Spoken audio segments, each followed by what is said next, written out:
video game for like 5 minutes. Yeah. I'm like, okay, my sleep wasn't that good because it's my, and then sometimes they don't. Your brain will recover through the day, and it's like, okay, like an hour or two after waking up, it's better. Yeah. Because your brain does kind of recover from bad night's sleep a little bit. Do you know what really helps? Creatine, apparently. Does it? Yeah, creatine is actually a nootropic, believe it or not. There's a lot of like benefits of creatine that are really weird. Are there any downsides? No, it's well a natural part of food. Yeah, especially women. For women, apparently, especially postmenopausal women, it's very beneficial. Okay. And there's a lot of like cognitive benefits, and one of the big ones that they found recently is performance when sleep deprived. Mental performance when sleep deprived increases pretty measurably when you supplement with creatine. Is creatine naturally occurring in like steak or? Yeah, it's like naturally occurring in meat, I think. I think that's where it's coming from. I think it's primarily an animal-based thing. Yeah, but like I did switch to like steak and eggs for breakfast, and I found that's like a power-up. Oh yeah. Yeah, well, we're all overrun with carbohydrates. Yeah, totally. And you just, like carbohydrates make this big crash, the rise and the crash, totally. The rise and the crash. Yeah. You stay flat if you eat like a primarily high protein, high fat diet. Yeah. Your body runs off ketosis, essentially. Yeah, I mean, so I just have like steak and eggs, no bread or anything. Yeah. And it's great. It's great, actually. It's a power-up, I'd say. People dismiss this whole carnivore diet thing because in our heads, there's a lot of propagandists that put this thing out there that animal agriculture is the #1 contributor to global warming. Yeah, it's rubbish. It's bullshit. Not true. Bullshit. It's hot bullshit. It doesn't matter. Not only is it hot bullshit, Irrelevant. but the real problem is factory farming. Regenerative farming is carbon neutral if it doesn't sequester carbon. The animals are not going to make any difference to global warming. None. Zero. No, it's zero. horseshit. Zero, nothing. Do you think that that's just propaganda because of people that have a vested interest in like plant-based meat products and things along those lines, green energy?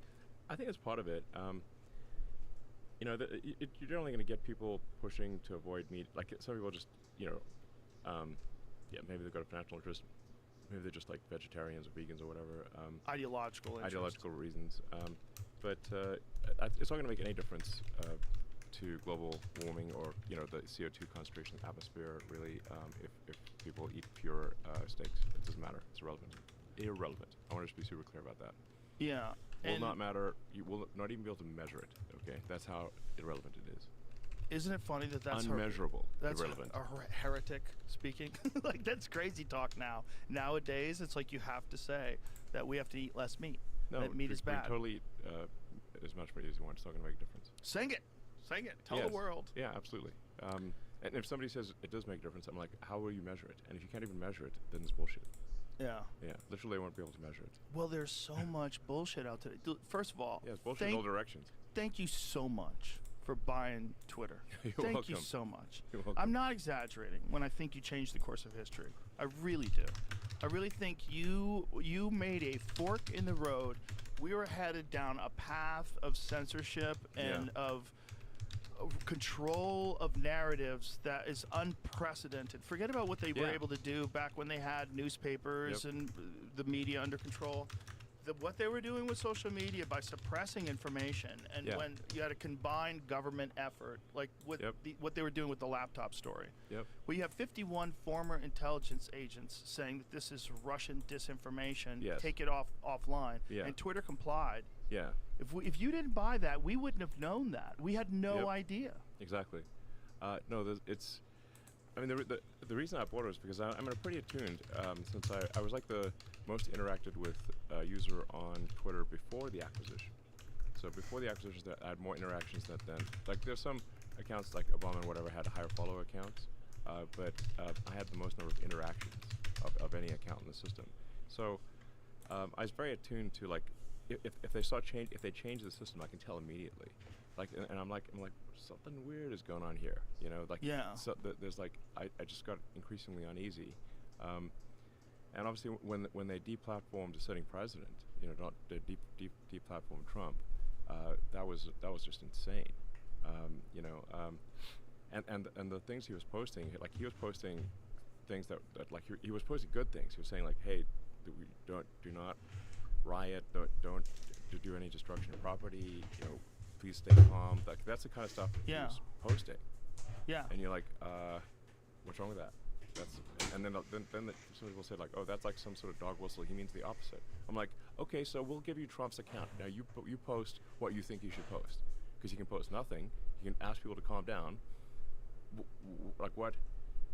It was insane. Like it didn't make any sense. Well, it's completely illogical when you say it's dog whistling to tell his followers to not be violent. That's Yes. crazy. Crazy. That's crazy. Crazy. Don't you think they'll listen to him? Yeah. Isn't that the whole point? They listened to him and created violence in the first place? That's what you think. That's what Yes, exactly. you're accusing him of. Right. And then there's the fact that we know that there was agents in the crowd that were agent provocateurs that were encouraging people to do illegal shit. Yes. We know that for a fact. This Yeah. is not that. It was always the big Alex Jones type tinfoil hat conspiracy theory, because Alex proposed that back at the World Trade Organization protests. I believe we're in Seattle in the 90s.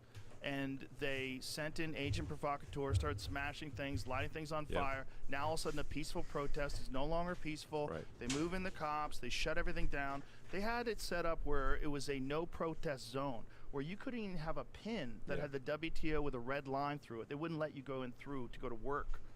So you couldn't protest, you couldn't exercise your First Amendment rights. You couldn't even like have a peaceful protest, a fucking sticker on your car. You couldn't have that. It's crazy. It is crazy.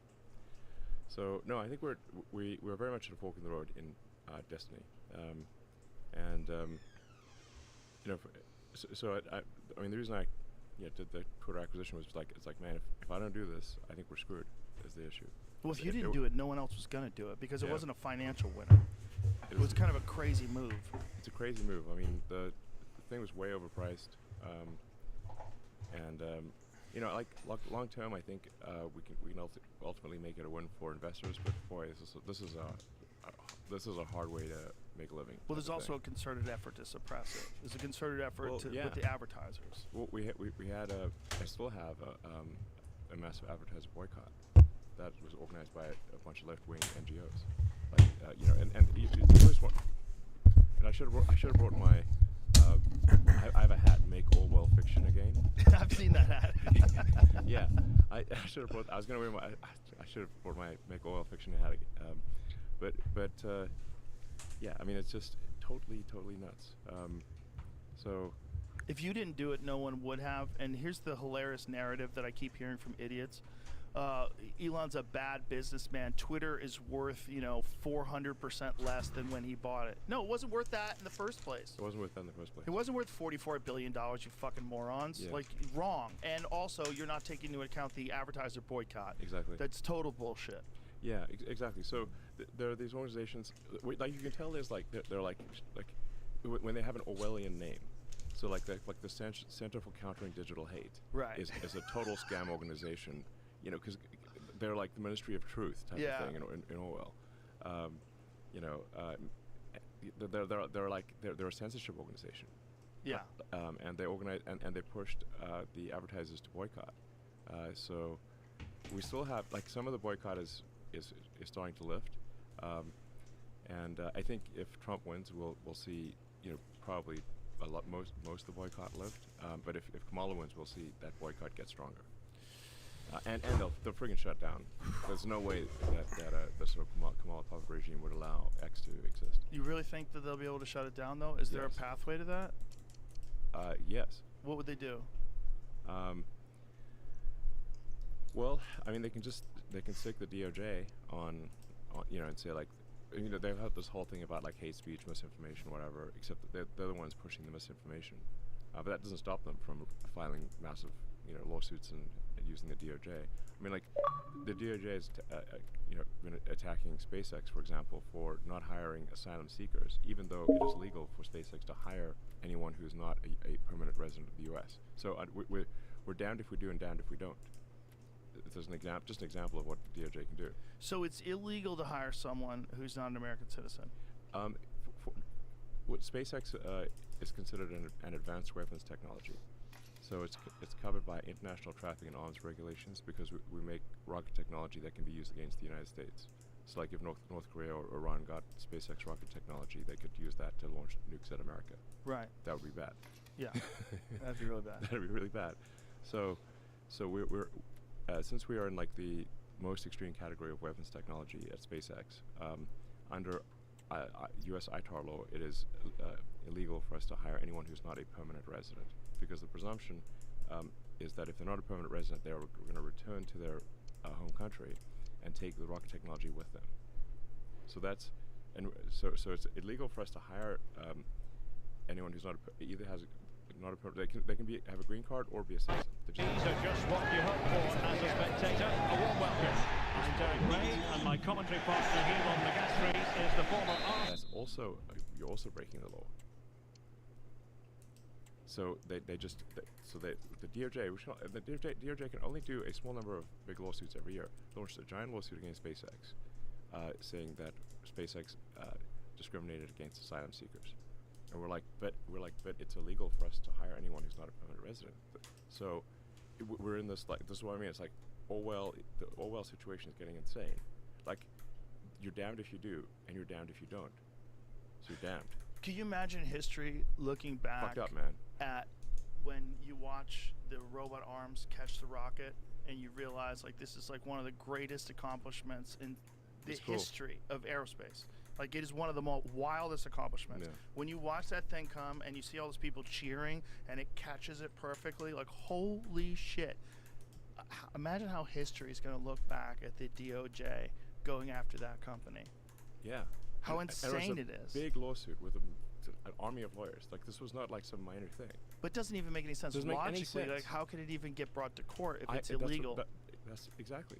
So that's what I mean. Like, basically, if the government wants to go after you, they'll just find a reason. You know, it's like that famous quote from Beria. You know, like, so, like, Stalin's, like, chief torturer, the head of Stalin's secret police, and he's like chief torturer, truly evil human being, like this guy Beria. One of his famous quotes was, "Show me the man, and I'll show you the crime." Right. They decide that you're the target, and then they figure out the crime afterwards. That's the issue. They decided SpaceX was the target. They just figured out the crime afterwards. Which is so crazy, because that's exactly what they're saying Trump is going to do if he gets into office. They're doing all the things that they accuse Trump of doing. Yeah. Openly. Openly. Yeah. I mean, the sheer number of hoaxes that the Democratic Party is pushing over and over again. And it's like, look, I understand, like, politicians are gonna, exaggerate. They're gonna misspeak, and they'll tell occasional, untruths, whatever. That's how it is in politics. But when you have deliberate, concerted, repeated pushing of hoaxes, you're like, wait a second, like, come on, man, this is too far. And you're supposed to be the good guys. You're supposed to, and you claim to be the good guys? I'm like, exactly. You're supposed to be the progressives. Yes, the Dems are like, oh, we're the good guys. Jeez. We're the honest people. No, hang on. You can't claim to be the good guys. You can't claim to be the honest people. If you're deliberately pushing hoaxes that have been debunked thoroughly. Yeah. Well, we're like, even Snopes, which is a liberal thing, says it's bogus. Yeah. Like the Fine People hoax. Obama just said that on stage. Obama just said that. I was like, what the flying fuck? He doesn't give a fuck. He doesn't give a fuck. They're just That's just a flat going out for goddamn it. fucking lie. Flat out lie. Flat out fucking lie. How about the other one where Kamala's campaign used what Trump was saying about protecting women and from illegal immigrants? Thank you. You remember that? Yeah. What he was saying is, if the women like it or not, I'm going to do it. Yeah. When he was saying that, they were trying to say that he was taking away women's right to choose whether women like it or not. Like, that's not what he was saying. Absolutely. He was literally talking about protecting them from dangerous people that are sneaking in through the border. Yes, exactly. They'll take like not even a full sentence, like a half a sentence from Trump, Yes. and then they'll push it on every ad, every speaking event, every And it gets media. repeated on the news. Yes. This is what's crazy. They'll talk about it on these news shows, It's quote news shows.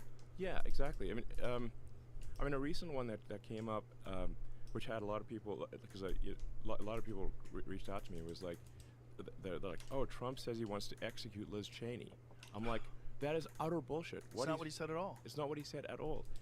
All he said was like, what he's saying is that, look, if Liz Cheney actually had to fight at the front lines, she'd think twice about going to war. Exactly. That, like, it's easy to go to war. It's easy to be a warmonger if you don't have to, risk dying at the front lines. Bro, why? Like, basically it's fucked up if people are having, like, fancy dinners in Washington D.C. While people are being slaughtered in trenches. It's like, you're not feeling the pain. Exactly. You're not taking the risk. It's someone else dying. Exactly. That's like that's cruel and lacking in empathy. And all Trump was saying was that it's like Liz Cheney would be much less of a warmonger, because she's a huge warmonger, just like her dad, if she actually had to go to the front lines and fight herself. And meanwhile, they're saying that he's saying she should be shot. Yes, which is a total lie. And but I had like tons of people call me this weekend Yeah. saying, "Oh, Trump says he's gonna put Liz Cheney in a firing squad." I'm like, that is an outrageous lie. And Yeah. legacy media ran with that lie, big time. Yeah, it's crazy. It's just wild to see. And if it wasn't for Twitter or X now, I don't think we would know about all this stuff. Yeah. I think it would be very difficult for you. I think YouTube throttled. They did something weird. They won't say what they did, but they did something weird with the Trump interview that I did. Yeah. Where you couldn't find it. It doesn't make sense. It made no sense. I mean, it's like it was like the biggest interview on earth. Yeah. And you can't find it. Yeah. Not only that, it I'm wasn't like, trending. Bullshit. It wasn't trending. It wasn't No, trending. it wasn't trending. You're like, there's just no excuse for that, man. No excuse. There's no excuse. It was getting 1 million views. What was it? 1.4 an hour at one point in time. 1.5 an hour, Yeah. and it wasn't trending. Yeah. Like- and it's like your channel is a known channel. It's not like it was started yesterday. It's like Yeah. It's like this is a high trust. Yours is a high trust channel. It's like you're not trying to sell scam crypto coins or something. You know? So Well, thank God we put it on X as well. Yeah, yeah. Because I think just with your account and my account alone, it's like 70 million views. yeah. Yeah. Exactly. Yeah. Well, it's like you can't hide things anymore because of you. And if it wasn't for you, I think they would have had total control of social media by now. Yeah. They it's would have true. they banned so many accounts during the pandemic, so many dissenting scientists and doctors and physicians. They banned so many Yeah. conspiracy theorists, so many people that colored outside the lines. They would have done that everywhere, and it probably would have. I think even at what's going on at Facebook, they're being more lenient. You know, you hear Zuckerberg talking about taking a more libertarian stance. That's entirely reaction to the way Yeah. Twitter has kind of moved the watermark. Exactly. So, as soon as any company steps out of line and is willing to actually have the truth debated on their platform, it forces the other platforms to allow things to be more truthful, to not censor, because their censorship becomes glaringly obvious. Yes. Yes. And you know, the best thing I found as a rebuttal, like if there's a hoax, is just go to the source material. You know, Right. if somebody thinks, you know, you know, Trump said that we should put Liz Cheney in a firing squad, I'm like, let me send you a link to X so you can watch his video. That's the best way. Yes. Don't take my opinion for it. Don't take anyone's opinion for it. Go to the source material. And community notes. Yes, and community notes. Community is notes awesome. is the best. It's awesome. It's incredible. Yeah. Because everybody gets checked. Yes, including me. Yeah. And with community notes, all the software is open source, and all the data is open source. Oh, come on. So you can recreate any given note independently. That's amazing. Yeah. That's how it should be. Total, absolute transparency in every way. You know, sometimes I get asked like, "Oh, Elon, can you remove a note?" You know, mostly by the left, but sometimes by the right. I'm like, I don't even remove notes on my own account. Nothing. And by the way, everything is totally open. So if I did that, it would stick out like a sore thumb. Yeah. Immediately. Like it's not going to be subtle. That is the best counter to misinformation. Yes, absolutely. Yeah. Like let everybody look at it and say, okay, here's what the actual facts say. Yes, Yeah. exactly. The counter to misinformation is better information. Not just that, but having it checked in real time by the Yeah. community. So you Yes. have millions of people that can go over it and debate whether or not this is true or that's true. Yes, and just and like I said, like the best way to understand the truth of things is don't take anyone's opinion for it. Look at the source material. You know, so Yeah. it's like look at what someone actually said, look at what someone actually did, look at the real videos of the situation, and then you'll know what's real. So, as of today, when you were literally on your way here, you sent me this text saying that they're trying to lock you up in jail in Yeah. Pennsylvania. Tell me Yeah. what the fuck is happening. Well, you know, there's the classic sort of Soros DA situation. So we're making a lot of progress in Pennsylvania. So you know, I've given a whole bunch of talks throughout the state, because Pennsylvania's the linchpin in this election. You know, whoever wins Pennsylvania wins the election. So so I've been giving talks. I spent 3 years in Pennsylvania. I went to college in Philadelphia. So, so it's not like I'm not like total stranger to the state. You know, I spent 3 years there, and we, you know, we've organized this petition in support of the Constitution, which I think is a good thing, and specifically asking people to, and we wanted this to be like registered voters in swing states. Like, basically, we want to send a message to the politicians to say that the people care about the Constitution, because there have been all these attacks on the Constitution. They've been, especially on the Democrat side, they've been repeatedly saying that the First Amendment is an obstacle. And they're claiming, oh, the First Amendment is enabling disinformation, misinformation. And I'm like, yo, there's a reason for the First Amendment. Like, freedom of speech. The reason the founders of the country put, you know, the freedom of speech there is because they came from countries where if you spoke your mind, you would get shot or imprisoned. That's why the First Amendment exists. And the Second Amendment is there to stop the tyranny of government. The Second Amendment, the right to bear arms, is there to protect freedom of speech. You know, This episode is brought to you by BetterHelp. This month isn't just about eating all the turkey, mashed potatoes, and pumpkin pie you want. It's also about giving thanks for what you have and the people in your life. There's plenty to be thankful about this year, too. I'm thankful for my family, my dog, and all you listening to the shows. I wouldn't be the same without you guys, but more importantly, because this person probably gets overlooked every year. We should be thanking ourselves. Seriously, it seems like a simple thing, but it can be tough to remind yourself that you deserve a little recognition. If that's something you have trouble with, therapy is a great way to get some self-care. It teaches you the tools and the skills you need to treat yourself better. It's also a good way to work through frustration and an outlet for stress. You'd be surprised at how much talking can help. So give therapy a try and check out BetterHelp. They make it easy to connect with a therapist, and everything is entirely online. Once you fill out their short questionnaire, you'll be able to connect with a licensed therapist at a time and in a way that works best for you. Let the gratitude flow with BetterHelp. Visit betterhelp.com/JRE today to get 10% off your first month. That's BetterHelp, HELP.com/JRE. you know, and I've had these debates, especially with people in LA, because they're like, want to take everyone's guns away, and I'm like, yo, can you guarantee me that the government, that we will never have a tyrannical government in the United States? Can you make that guarantee? They're like, well, nobody can make that guarantee. I'm like, then we need to keep our guns, because that's what's going to stop it. That sounds crazy for people to hear, because they think about gun violence and gun problems and gun this and gun that, but that's the reality of the world that we live in, is that tyranny is possible, and it exists other places, and it's slowly existing. It's slowly rearing its head in the UK. You're seeing, I think the number of people that have been arrested for just social media posts is bananas. It's in the thousands. Yes, several thousand people have been given prison sentences in the UK for social media posts where there was no explicit link to actual violence, but they just said it encouraged violence. I'm like, well, did anyone actually do anything as a result of that media post? Well, no, but they just and then they have a prison overcrowding situation in the UK, so they quite literally releasing convicted pedophiles and putting people in jail for Facebook posts. Let's go voting. That's an actual thing happening in Britain. That is so wild.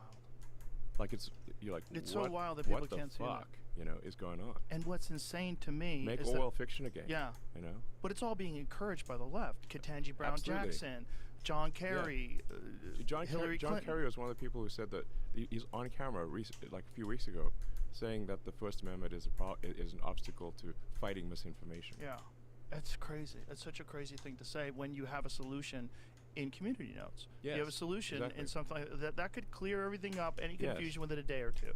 And even without a community note, you can reply to a post and with evidence that shows that the post is wrong. You don't Yes. even need community notes. I mean, community notes is helpful because it sticks to the original note. Yes. But in the replies, you can say, here's why you're wrong, here are the reasons, and here's the evidence. But the argument is that people are too unsophisticated, that they're not going to research these things. They're going to be a victim of misinformation. So they're going to read something that's incorrect. They're going to run with it.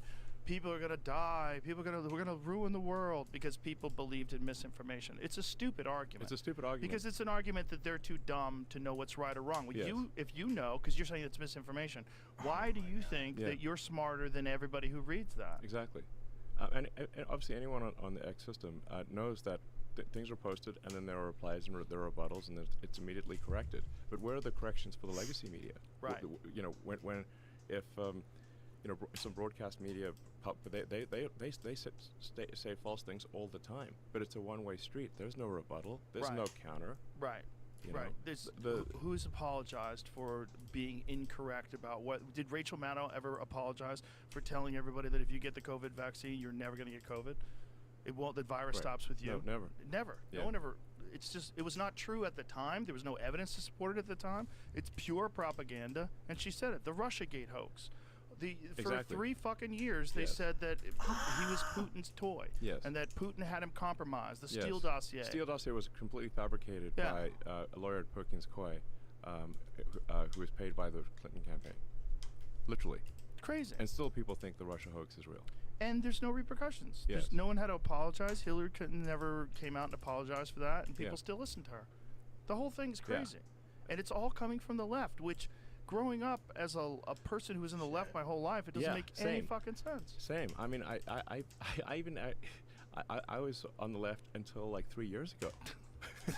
Like, I mean, you know, It's not the left anymore. It's not the left anymore. Yeah. It's just like I think we obviously want.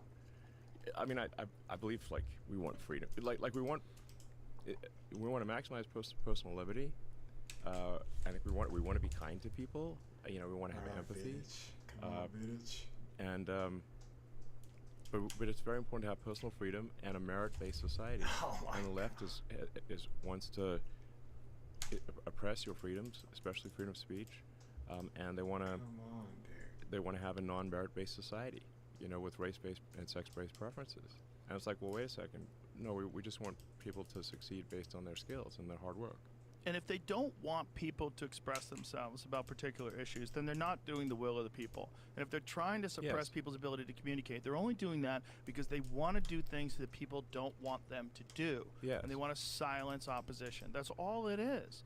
And the fact 100%. that people can't see that and they want to call Trump a fascist, it's Well, the whole thing is whole thing is it's just- through the looking glass. It's just I mean, it's like one hoax after another that they're perpetrating against Trump. I mean, like they try to call the rally at Madison Square Garden like a Nazi rally. I'm like, yo, there was like literally an Israeli flag in the audience. I think like a quarter of the speakers were Jewish. Like there were people of every race, color, creed, religion at that rally. Like, tell me what about that is Nazi? no, And yet it was portrayed as a Nazi rally. And well, still MSNBC, they literally showed video of the Nazi rally from Yeah. 1930s and then compared it to the Trump rally. Now, ignoring the fact that fucking Jimmy Carter spoke there. There have been dozens of Yeah. political rallies at Madison Square Gardens, dozens on the Democrat side. Like people on X were like, and here's Jimmy Carter, and here's At you a know, Nazi Bill rally, Clinton, yeah. and here's wait a second. Actually, it looks like every presidential candidate has done on the Democrat side has done a rally at Madison Square Gardens. Are they Nazis too? But what they're Um, doing is they're preying on low information voters who aren't engaged actively on social media, who don't have the time Yes, to that's look the- through everything. And Exactly. Yeah. Like people are living. If people are just on looking at legacy mainstream media, then they have a totally different worldview than if they're on X and seeing the actual flow of argument Yes. and the actual evidence. Well, what was the pushback? Like, what happened when you guys released the Twitter files? Because I think the Twitter files is probably one of the most important things in this age of information for understanding the influence that government has on social media and on discourse. Because when we found out that was the case, that the government was actually asking Twitter to remove posts that were factual, Yeah, all the time. they did the same thing to Facebook. They had them throttle pieces of one of Tucker Carlson's show. They suppressed the views by 50%. Yeah. Of factual information. Yeah, no, there was massive government interference in Twitter, but like Twitter welcomed it. That's important to all Twitter welcomed it. I mean, all Twitter was controlled by far left activists. Yeah. So, they welcomed the government interference. They got paid by the government for it.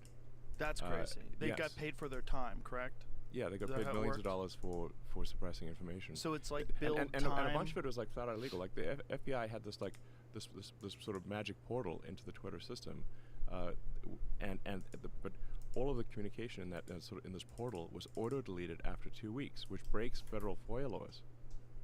So we don't even know what was said because it was all deleted after 2 weeks. That's insane. Yeah, That's so crazy. It's so crazy that people thought that was okay. it's super not okay. No, it's super not okay. It's unconstitutional, and no one would want that. No one would want the government to have that kind of access. Exactly. And what was the blowback like when all that stuff got released? Like, you had to anticipate that there was going to be problems when you released that. Like, what happened? Well, we got a lot of we did lose a lot of advertising dollars, Which is crazy because it's essentially like one of the most important forms of journalism Yes. is exposing government corruption. yes. This is the weird thing. It's like the left used to be big on exposing government corruption, but once they control the government, they no longer want to expose the government corruption. Right. They want to pretend that the left-wing government's incapable Yes. of corruption because Yes. we're on the good side. I think it maybe just like whoever's in power kind of doesn't want the other side heard, because as you pointed out, like the left historically up until I don't know, maybe even 10 years ago or something like that, was the free speech party, and now it's the anti-free speech party, and they use words like oh well, we have to be against hate speech and misinformation, disinformation. But these are propaganda words. It's like, well, who's defining hate speech? Who's defining misinformation? The government? Do you really trust the government to make Right. that definition? The whole point of the of the First Amendment is like, you do not trust the government. Well, especially when they're wrong, and Yes, then and there's they no push lies. repercussions. Yes. Yeah. With the whole lab leak theory, you would get kicked off of YouTube if you even presented this argument that, hey, maybe that coronavirus lab where they're doing work on the exact same virus that got released, Yep. hey, maybe that's where it came from since that's where Yeah. the virus started. What do you think, guys? Yeah. They kick you right off of YouTube. Yeah. Yes, exactly. It's like, do you think maybe it could have come from a place called the Novel Coronavirus Research Institute? Yeah, like of that Wuhan? Jon Stewart Do- bit that he did on Yeah, Colbert. do you That think was it's amazing. like, what does it say on the door again? Can I see your business card? And to see Colbert like resisting it with every fiber of his yeah, they're being. like, what's gonna happen to us? He you was know? totally cock blocking the bit to the point where Jon Stewart got off his chair and Yeah. started walking around to try That to was take wild, man. control. Yeah, And good on and, John. And then the left tried to cancel Jon Stewart. Of course. Yeah. Meanwhile, he was right. He's right. And no apologies. No Yeah, yeah. apologies. Yeah, and the whole Fauci thing, like Yeah. any criticism of Fauci, it's like Fauci's a anti-science. friggin' demon, if you ask me. If you read RFK's book, Yeah. if the real Anthony Fauci, if that's correct, if the facts are in there, that's true, it's all referenced, Yeah. you could find the sources, and on top of it, he's never been sued for that book, Yeah. which doesn't make any sense. If he just made a Exactly. bunch of lies up, he would get sued. Yes. So the guy's a monster. I think so. Yeah, I think so too. Yeah. Yeah. Yeah. Yeah, I think, like, just looking at the lies that he told, the way he tried to define gain-of-function research to Rand Paul.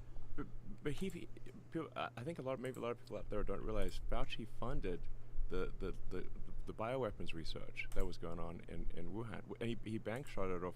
Like you can't send the money directly to China, so he just bank shot it off EcoHealth. Right. This like fake nonprofit in Right. the U.S. and they sent it to Wuhan. And Obama put the skids on that. He stopped that in 2014. Yes, I mean, so to give Obama some credit, he actually was like looking at this and say, hey, this is crazy, and we need he actually did stop the so-called gain of function, again a propaganda word, because what is the function they're talking about? Death. Right, Okay. right. So if you actually use the right word, this is gain of function is death maximization. Right. Then you're like, hey guys, should we fund bioweapon research into death maximization? Because that's what gain of function means. Yeah, it means That's the function. making a death. disease so that people can get it. Give it to people. Yeah, That's, what- and what- by the way, just what's that function again? Oh, the function is death. Oh, okay. So just call Also- it a death maximizing virus. if you're That's doing insane. research on that, and the idea behind this research is so that we can cure these things, how come you don't have a fucking cure? Start with a cure. Cure Yeah. first, disease second. It doesn't make any sense. Yeah. Like, you guys had no strategy for Yeah. dealing with it if it got out, and so you have to like make up this new vaccine in like record time, Operation Warp Speed, release it to the people with very little testing. It's fucking Yeah. crazy. It was crazy. The whole thing's crazy, and That was everybody like just Looney went Tunes, along man. with it. Looney Tunes next level. Well, it's the psyop was fascinating to watch people step in That's line. like one of the biggest ops of all time. Of all time. Of all time. Of all time. And everybody got in line. And when you take it back to when pharmaceutical drug companies were able to advertise on media in the 1990s, that changed Yeah. everything. We're one of 2 countries in the whole world that allows this. Yeah. And because of that, because we don't have socialized medicine, it's a complete profit scam. Mm-hmm. And they went hard, claiming all sorts of things that were never researched, all sorts of things that are not supported by data, like the fact that it would stop transmission, the fact that it would stop Right. infection, the fact that it was safe for pregnant women, the fact that it was safe for children. All of it's bullshit. Yes. And they pushed it on the whole world. And if you didn't say that at a Yes. cocktail party, you were a pariah. Yes. And you were an anti-vaxxer. It was totally psycho. It was like being a Holocaust denier. You Yes. get kicked out of Yeah. polite society. Exactly. Fucking bananas. And I should say, like, I'm actually generally pro-vaccine overall. You know, Let's I think see we should here. look at these things. But I believe in the scientific method. Yeah. So Yeah, so guys, you never blanket accept anything. You never blanket accept that any given medication or any given treatment is 100% good. You should always view it with some skepticism. Especially So- when you're getting the data from pharmaceutical drug companies that have like a long history of Maybe criminal they've got a vested interest. conduct. Yes, Yeah. they've got a vested interest in the research. It's sort of like asking tobacco companies about, whether smoking Right. is dangerous. It's exactly the same I'm thing. like, oh, according to our scientists, everything's fine. Yeah, they lied in court forever. The same Yeah. thing they did with OxyContin when Yeah. they said that it wasn't addictive. Like, they have a long history of being full of shit if it makes them money. And that's Yes. what they do. That's their Yes. business. They've literally lost multi-billion-dollar lawsuits Yeah. up in this. Massive. Massive. They're in the. You have amazing scientists, right? You have these clinical researchers, these people that develop these incredible drugs, and this is their job. Their job is to figure out some new way to cure something, Yeah. some new way to stop things, and then you have the money people. Sure. And the problem is when you have this Yep. one thing that you would assume they're only doing it to help people, and then you have this other faction that they're all just numbers people, Yep. and all they give a fuck about is maximizing profits Yeah. and making sure they literally have an Yeah. obligation to their shareholders. Yeah. They have to make the most amount of money possible, and so they just want to push it on everybody, like the Vioxx scandal. There's internal emails showing they knew there was going to be cardiovascular events. People were going to get strokes. Yeah. And they're like, I think we're still going to do well. And they did. They made like $12 billion. They got fined 7, and 50 to 60,000 people died. Holy shit. Yeah. One of them was a friend of mine, got a stroke.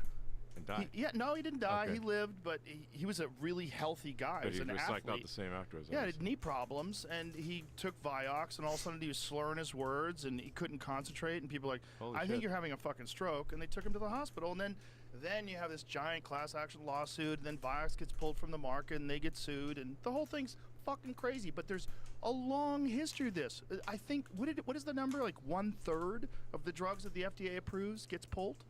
It's fucking bananas. That is crazy. That's crazy. You're shitty at 1/3 of the things that you say are okay, but yet That's- you're trying to stop MDMA therapy for veterans.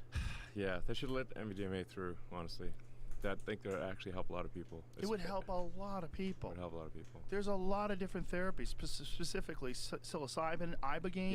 Yeah. The fact you have to go to Mexico to get ibogaine therapy for Oh. veterans.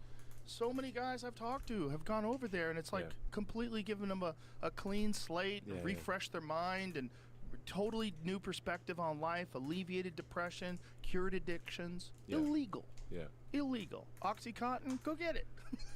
Yeah. And I know some people who like their life was ruined by OxyContin. You know, Oh, yeah. Because I mean, it really depends on somebody's individual biochemistry.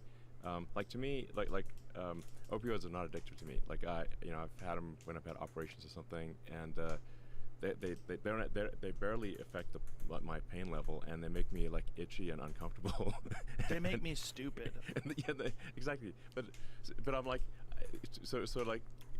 Like I could never get addicted to alcohol or opioids. It's just impossible. Like, because my biochemistry just does not have, like. No, but I love tasty food. I feel like, Yeah. If there's, I'm addicted to tasty food, sure. But like there's like can be like I have a whole wall of alcohol. It's there for decoration. Yeah. I haven't touched it. Basically. I feel the same way. I could easily quit alcohol. Yeah. I mean, I'll go weeks without having a drink. Yeah. It doesn't bother me at all. But I know some people, they have one drink and they're off to the races. And that's the Exactly. difference in the biochemical Yes. differences that we all have. Yeah. Yeah, I mean, I think that's the case with a lot of addictions. I'm not addicted to gambling, but I get it. I see it. I've seen it in people. But I have this aversion to things that I know are going to ruin my life. I see it. That's why I've never tried cocaine. I just saw Yeah. too many people that Yeah. it looks too fun. I'm like, I don't want to get involved. Yeah, I mean, I think generally for any given drug, legal or illegal, you could. The question is, can you complete the following sentence? Blank made me a better person. Meth. Like I've never heard anyone say meth made them a better person or cocaine made them a better person. No. Ever. Made a lot of soldiers better, I think. That's Yeah, if you're doing, Yeah. if you're like, if your soldiers need to march for 3 days in a row, yeah. It yeah, does. It's really meth good is for that. effective at that, like people give like France a hard time about capitulating in World War II, but you know what's worse than Nazis? Nazis on meth. Methed up Nazis. They're not stopping. Norman okay? Ohler They'll wrote have like this 6 book. bullets. They're like they're still coming. That book over there, Blitzed, is Yeah. all about the use of methamphetamines Yeah. and the different drugs that they gave their soldiers. The guys at the front of the line, they gave the most meth. Yes. They have different dosages. Yeah. I mean, you just basically think you're vulnerable on meth, and so it's one thing. Like I said, so one thing be, have like be Nazis come after you, but Nazis on meth, you're like, holy shit, those fuckers are not stopping, man. For 3 days. They're not stopping. It's so crazy. Yeah. Yeah, that's not a statement, meth made me a better person, that you hear very often. I've never heard that before. No, you hear a lot of like psilocybin advocates. You hear a lot of people that talk Yes. about psychedelics. Exactly. I've actually heard many people say that LSD or mushrooms or MDMA made them a better person. Yeah. Many people. Yeah. So that's why I'm like, I think a rule for the FDA should be like, hey, look, if you can complete the sentence, legal or illegal, that blank made you a better person, actually, Yeah. then you got a good drug. And if you can't, you got a bad drug. Also, if there's drugs that are available right now that can absolutely ruin people's lives, the rationalization for stopping other drugs that might ruin people's lives but also can help a lot of people's lives, it doesn't make any sense. Right. It's basically the same thing as censorship. You're taking away people's ability to discern what's true and not true, Yeah. and you're taking away people's ability to discern what's good for you and not good for you. And the way to find that out is to have as much information as possible. Exactly. So to do research and Yes. actually to have unbiased, actual objective observers who are looking at all this stuff that give you real data. Yes. And the opposite of that, or the counter to that, is like, if you don't do that, you're empowering cartels. Yes. That's the whole reason why they have all that money. It's because it's illegal to sell these drugs in America. The demand is never going away. So instead of like limiting the amount of drugs, now you've got toxic drugs because fentanyl and all this other Yeah. shit has been, because they're not pure. So you're just killing people. You're not saving anybody Right. by protecting them from themselves. True. But it's a tricky situation because what do you do? Like, if you just like say, okay, now everyone can sell, all these people that have been selling boner pills, now you can sell meth. Like, holy shit! You know? you get the double combo with the Viagra. It's Right. like Viagra and a meth. Right? Jesus Christ! Christ. Oh my God! Oh my God. Well, I mean, how many people are already doing that right now with No, Adderall a bunch of and people are doing Viagra? that. Yeah. Yeah. There's a lot of people out there that Yeah, are yeah. essentially on meth. Yeah. Especially people that abuse Adderall. Yeah. They're basically amphetamine up all day long. Yeah. Adderall is low grade amphetamine. Yeah.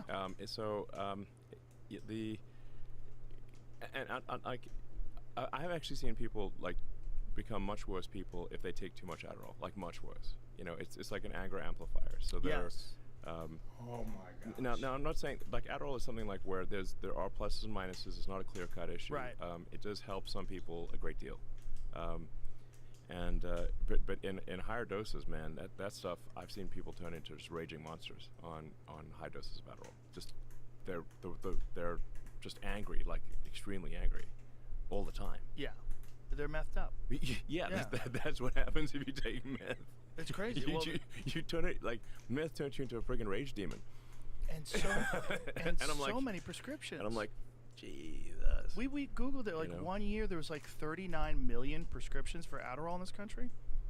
Oh yeah, yeah. And like once in a while, there's like an Adderall shortage, and like there's like widespread panic, you know. And then what do people do? And then it's the same thing as like when they tried to like limit the amount of OxyContin. Well, people go to street heroin. And if you're addicted to Adderall and your dealer, your guy who sells you weed, is like, hey man, I can get you like low grade meth, like the stuff the Nazis took. Like, Well, they had high grade meth. Actually, they had pharmaceutical grade. They had epic meth. It was like made by like pharmaceutical grade meth is going to be, just look at the freaking online Wikipedia page. But there's like many different versions of meth. Like not all the same, and they have different effects. But like pharmaceutical grade pure meth, you are going to be, oh my God, super productive. Super productive for a certain period of time, and you're not going to sleep for a while, and then you'll have some anger management issues. They actually the Nazis, they did actually roll back how much meth they were using, because they had quite a few incidents of the soldiers killing their officers because they were on too much meth. Jesus Christ. They would, yeah. So they would shoot. That too many officer got fragged by the their platoon that was on too much meth, because that happened quite a few times. Like, you just when someone's on a lot of meth, they can get very angry. Did you ever pay attention to when John McAfee was cooking meth in a lab in his backyard? I mean, McAfee's quite a character. He was a character. Man. We had him on the podcast when he was on the run. So he called in from an undisclosed location when he was running from, where was he? Costa Rica? Is that where he was? Belize, yeah. Right. So when he was running from the authorities, he called in. We had him on the podcast on the run. And I was asking him about these posts, like, because there was an online account that was linked to him where he had this very detailed laboratory, like super sophisticated, making the best meth, like a super genius cooking meth. I mean, I think he had his lab, like he was making like a wide range of drugs. And there's I talked to actually like a reporter who went down and like interviewed him in Belize, and reporter said, man, this is one of the scariest things. He was quite terrified. So like one of the things that McAfee he had, I guess, this trick where he would play Russian roulette with himself. So he'd put a bullet in the revolver, and they'd spin the chamber. And clearly he had like some like trick to know that it was not. There's some way that he knows it's not the right bullet. But I do wonder, like, if McAfee's high and he does that, he's not always going to get the trick right. You sure he had a trick, or maybe So according to this reporter, when he went to visit McAfee in Belize, McAfee took out the revolver, put a bullet in the revolver, spun the chamber, and then pointed at his head and went click. And the reporter's like saying, "Please don't do this. Like, this is insane."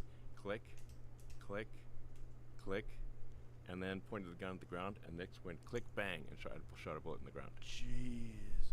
That's a hell of a party trick. Jesus. This is the next level of party That's trick. a guy who's seen The Deer Hunter too many times. Yes. Remember that scene? Where they were forcing... Yes. Yeah. Woo! Whoa, that's a heavy scene. That's a heavy scene. De Niro and Christopher Walken. That's one of the greatest scenes in any movie ever. I remember watching that scene just like clawing at my pants. Like, yeah. Whew. McAfee was a wild boy. Wild.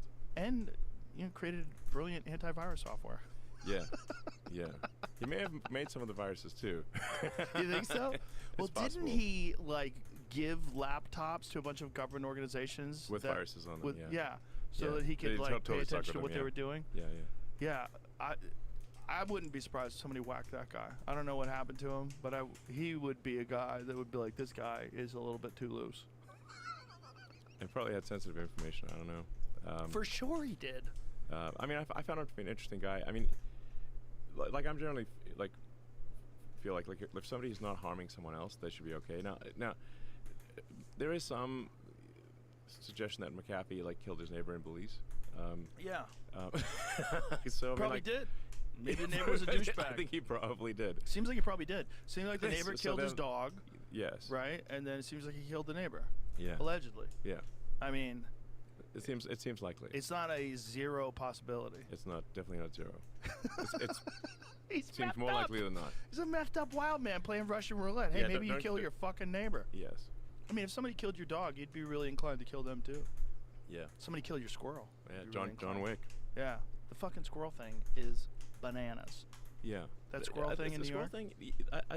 So here's the thing about the whole squirrel thing is that how can it be that we live in America, supposedly land of the free, and the government can barge into your home with guns, so if you resist, you're going to get shot, and then take your pets and execute them. And if they can do that to your pets, what do you think they can do to you? I know that's not an exaggeration.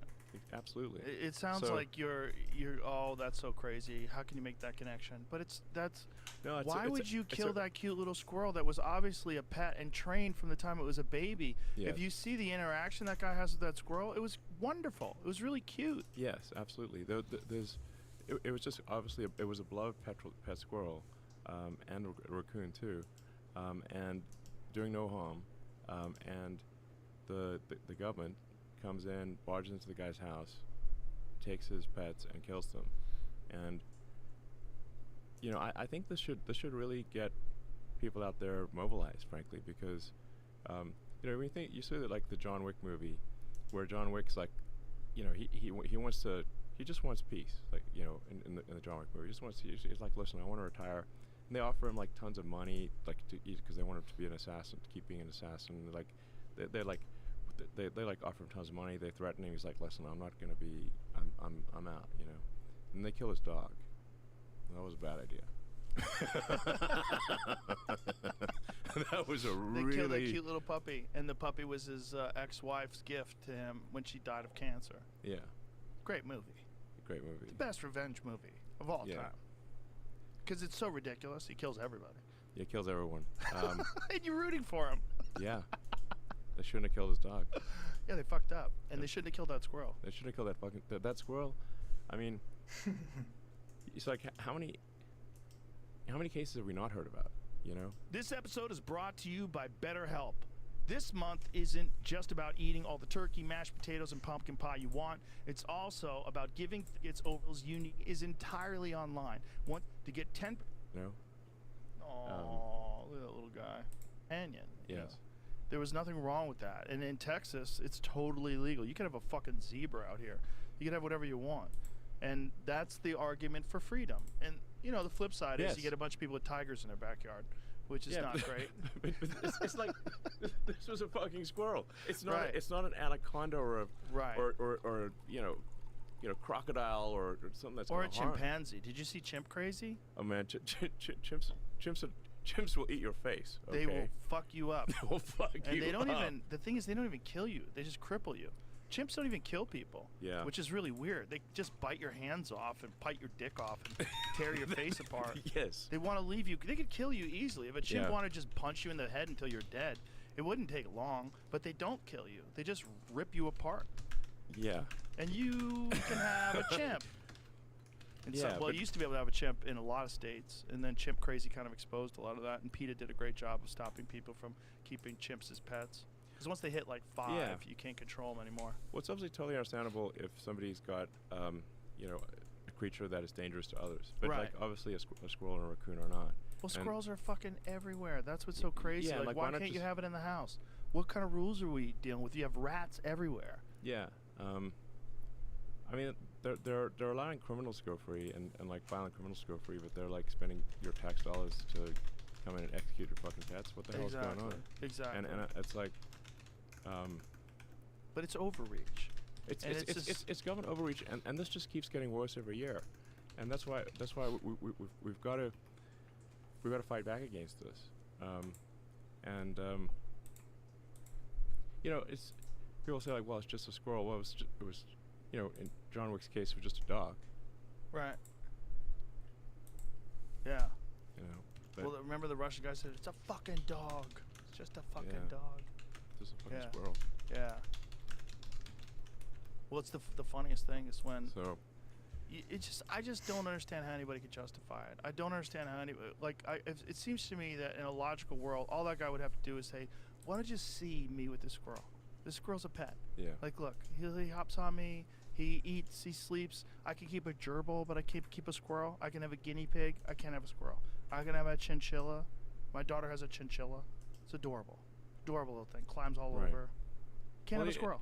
Even if they did take a squirrel away, couldn't they have released it into the woods or something? Well, it's a bit. The idea is you have to euthanize it because it's used to being fed.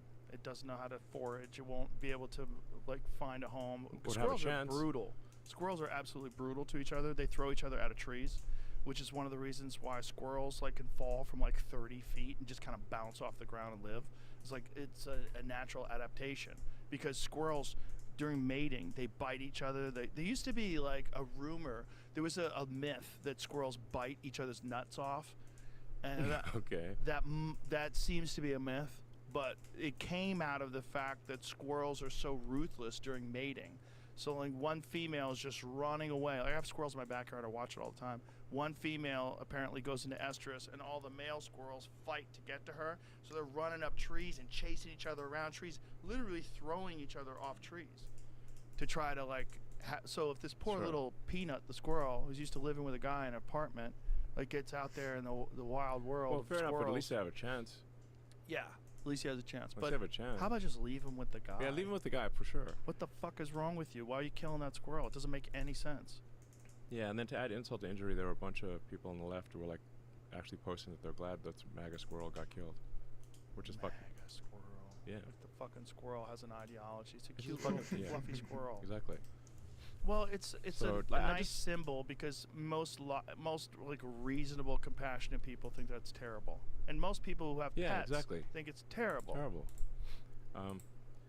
So I don't know. I mean, I'm like, I hope people just go out there and vote for Peanut, man.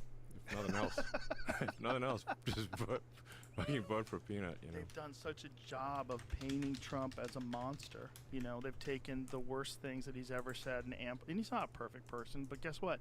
No one's a perfect person. They Yeah. don't exist. This purity test, like if Obama was a perfect person, he wouldn't be lying on stage about Yeah, exactly. that very The fine fine- people hoax. There's Exactly. no one's going to be a perfect person, but the thing that they didn't understand about Trump is he's so crazy that if you tell him like he can't be president, like remember Obama did that during that White House press correspondence. know, There's I- one thing that I am that you'll never be, president of the United States. You see Trump in the audience going, "Okay, motherfucker." Like, You know, the funny thing is, I was actually at that White House Correspondents' Dinner, where it's supposed to be a roast of the president. right? Trump's there. He's there. He's actually supporting. He's basically, if you go to the White House Correspondents' Dinner, you're there in support, actually, of the president and support of the press. Right. And it's meant to be that you're roasting the president. Like Trump's just there. He's like actually, he's like there as part of the support. And then they turned it around and just started roasting Trump. And he's just sitting there. He's like, yo, I just came to the dinner. I wasn't. I'm just here to support. We know what it was because of, right? The birther stuff. Oh, okay, yeah. That's what it all was. It was Yeah. all Trump was shit. at the head of a lot of these people spreading this rumor online that Obama's birth certificate was forged, then he's actually from Kenya. And what's weird is if you go back to Obama's early days, there are some things that say he's from Kenya. Like I think in his something from college said he was from Kenya. But that could just be, people print things wrong Sure, all sure. the time. It doesn't mean he's actually from Kenya.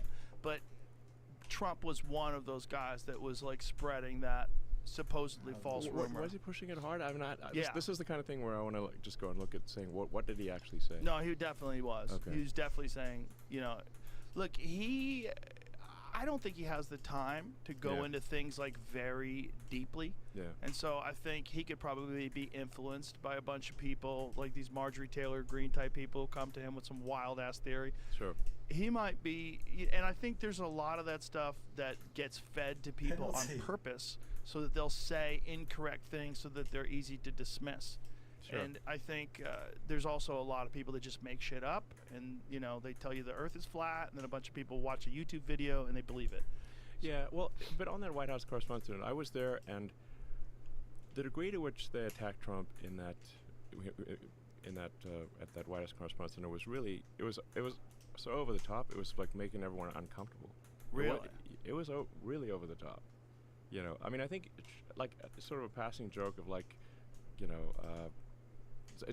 a few passing jokes are fine, but they twisted the knife big on Trump in that, and you could see Trump just getting like angrier and angrier and more upset. I wonder if and that's it's, and it's like, man, this is not good karma, That's wonder- that's what I was thinking at the time. I was two tables away from Trump, and I'm looking at him like, man, this is too much, Well, it's kind of crazy what they made out of that, because that's the kind of guy that if you tell him he can't do something, he's gonna just keep trying. Like, what? It was a big mistake to rag on him so much at that White House Correspondents' Dinner. Well, just look at the way they've attacked him with just using the legal system, like this thing in New York where the 34 different felony counts that Yeah. were essentially misdemeanors, that there are bookkeeping errors that they decided, even though it passed the statute of limitations, they decided to try him for Yeah. these. This They is didn't identify a felony. Abuse of the law is what's going on.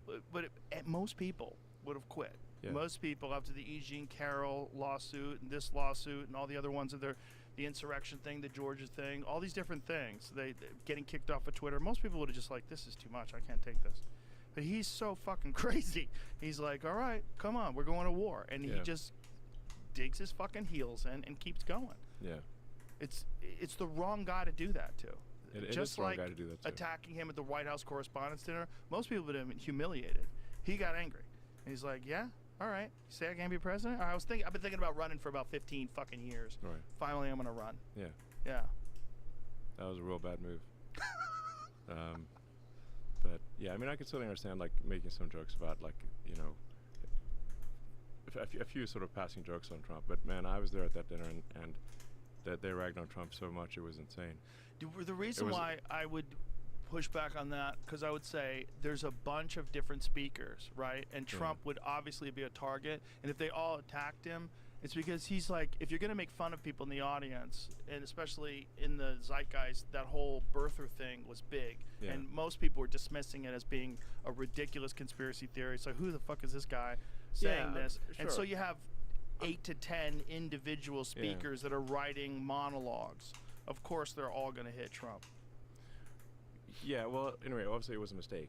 Yeah. They shouldn't have done that. But like, I would like invite people to watch the original source material, and I think a few jokes are fine.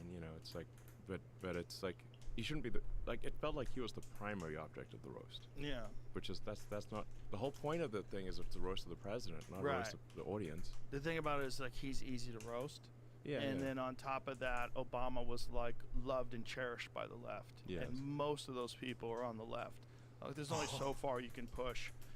You can't ask him about a chef. There's like what happened with the chef, bro? Yeah. You can't. There's like certain things you can't So bring you up. wanna?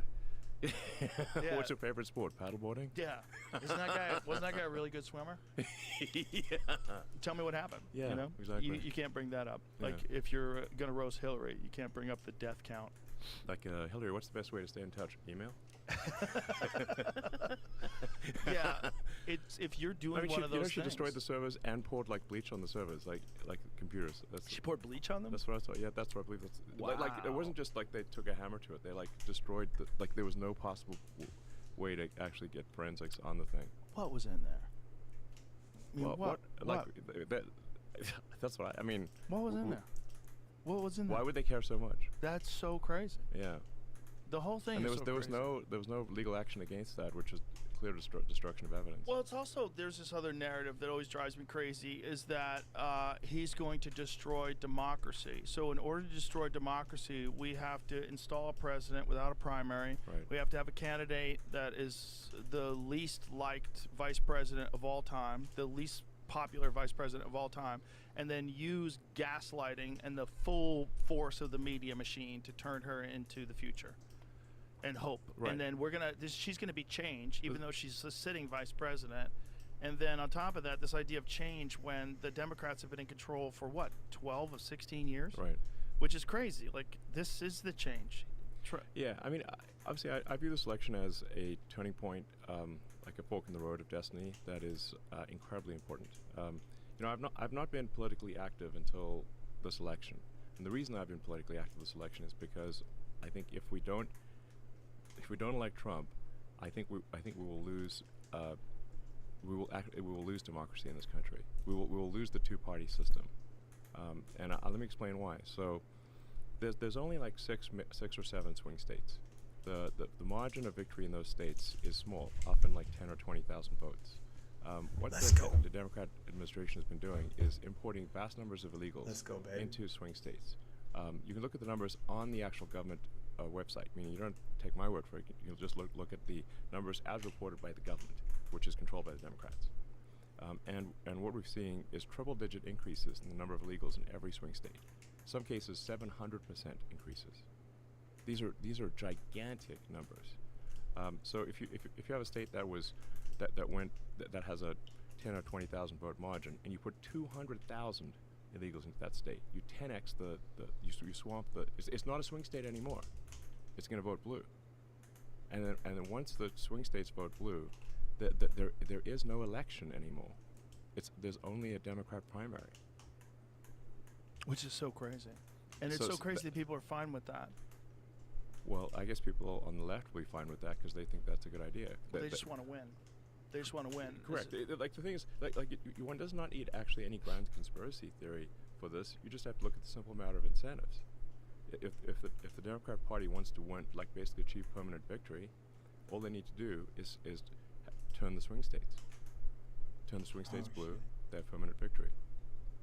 And then we're a one-party state, and then they will keep doing that. Obviously, they will keep stacking the deck by bringing in vast numbers of illegals into the swing states. Keep stacking it so that the next election, each successive election, will be worse than the last one.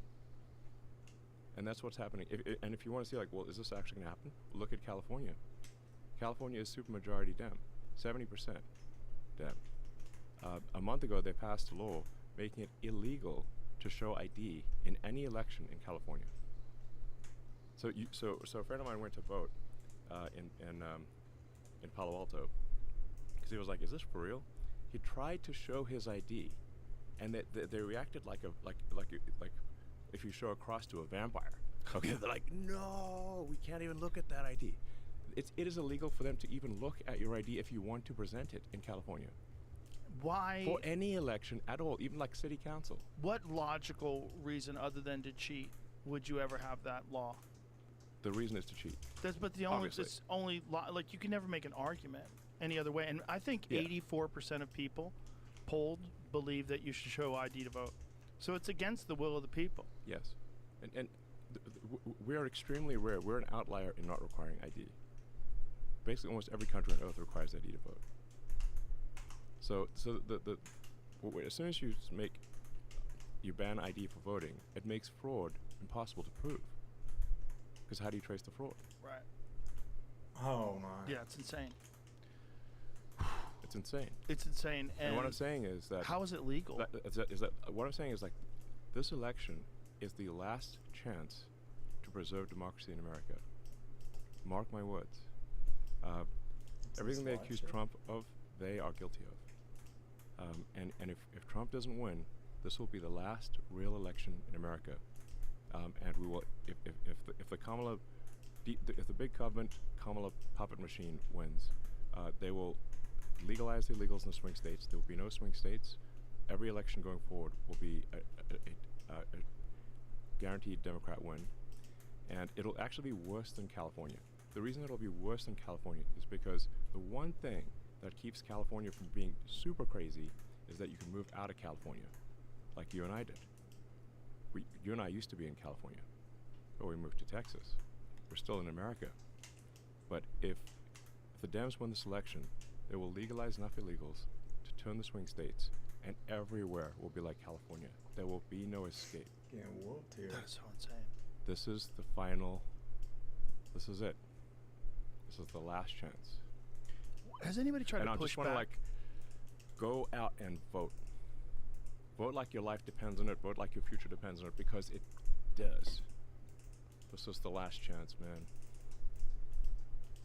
Is there any argument against this? Has anybody tried to debate this? Has anybody tried to say that this is nonsense, this is a conspiracy? Has anybody made any sort of a rational argument? The left actually, interestingly, does not want to pick up much on this argument, because the more attention the more you look at it, the more obviously it is true. Because you just say, like, well, are the numbers correct? Are there really this many illegals that have been imported into swing states? Yes. They haven't just walked across the border. They've been flown in airplanes. Yeah, using a shipping app. Yes. Yeah. They made an app.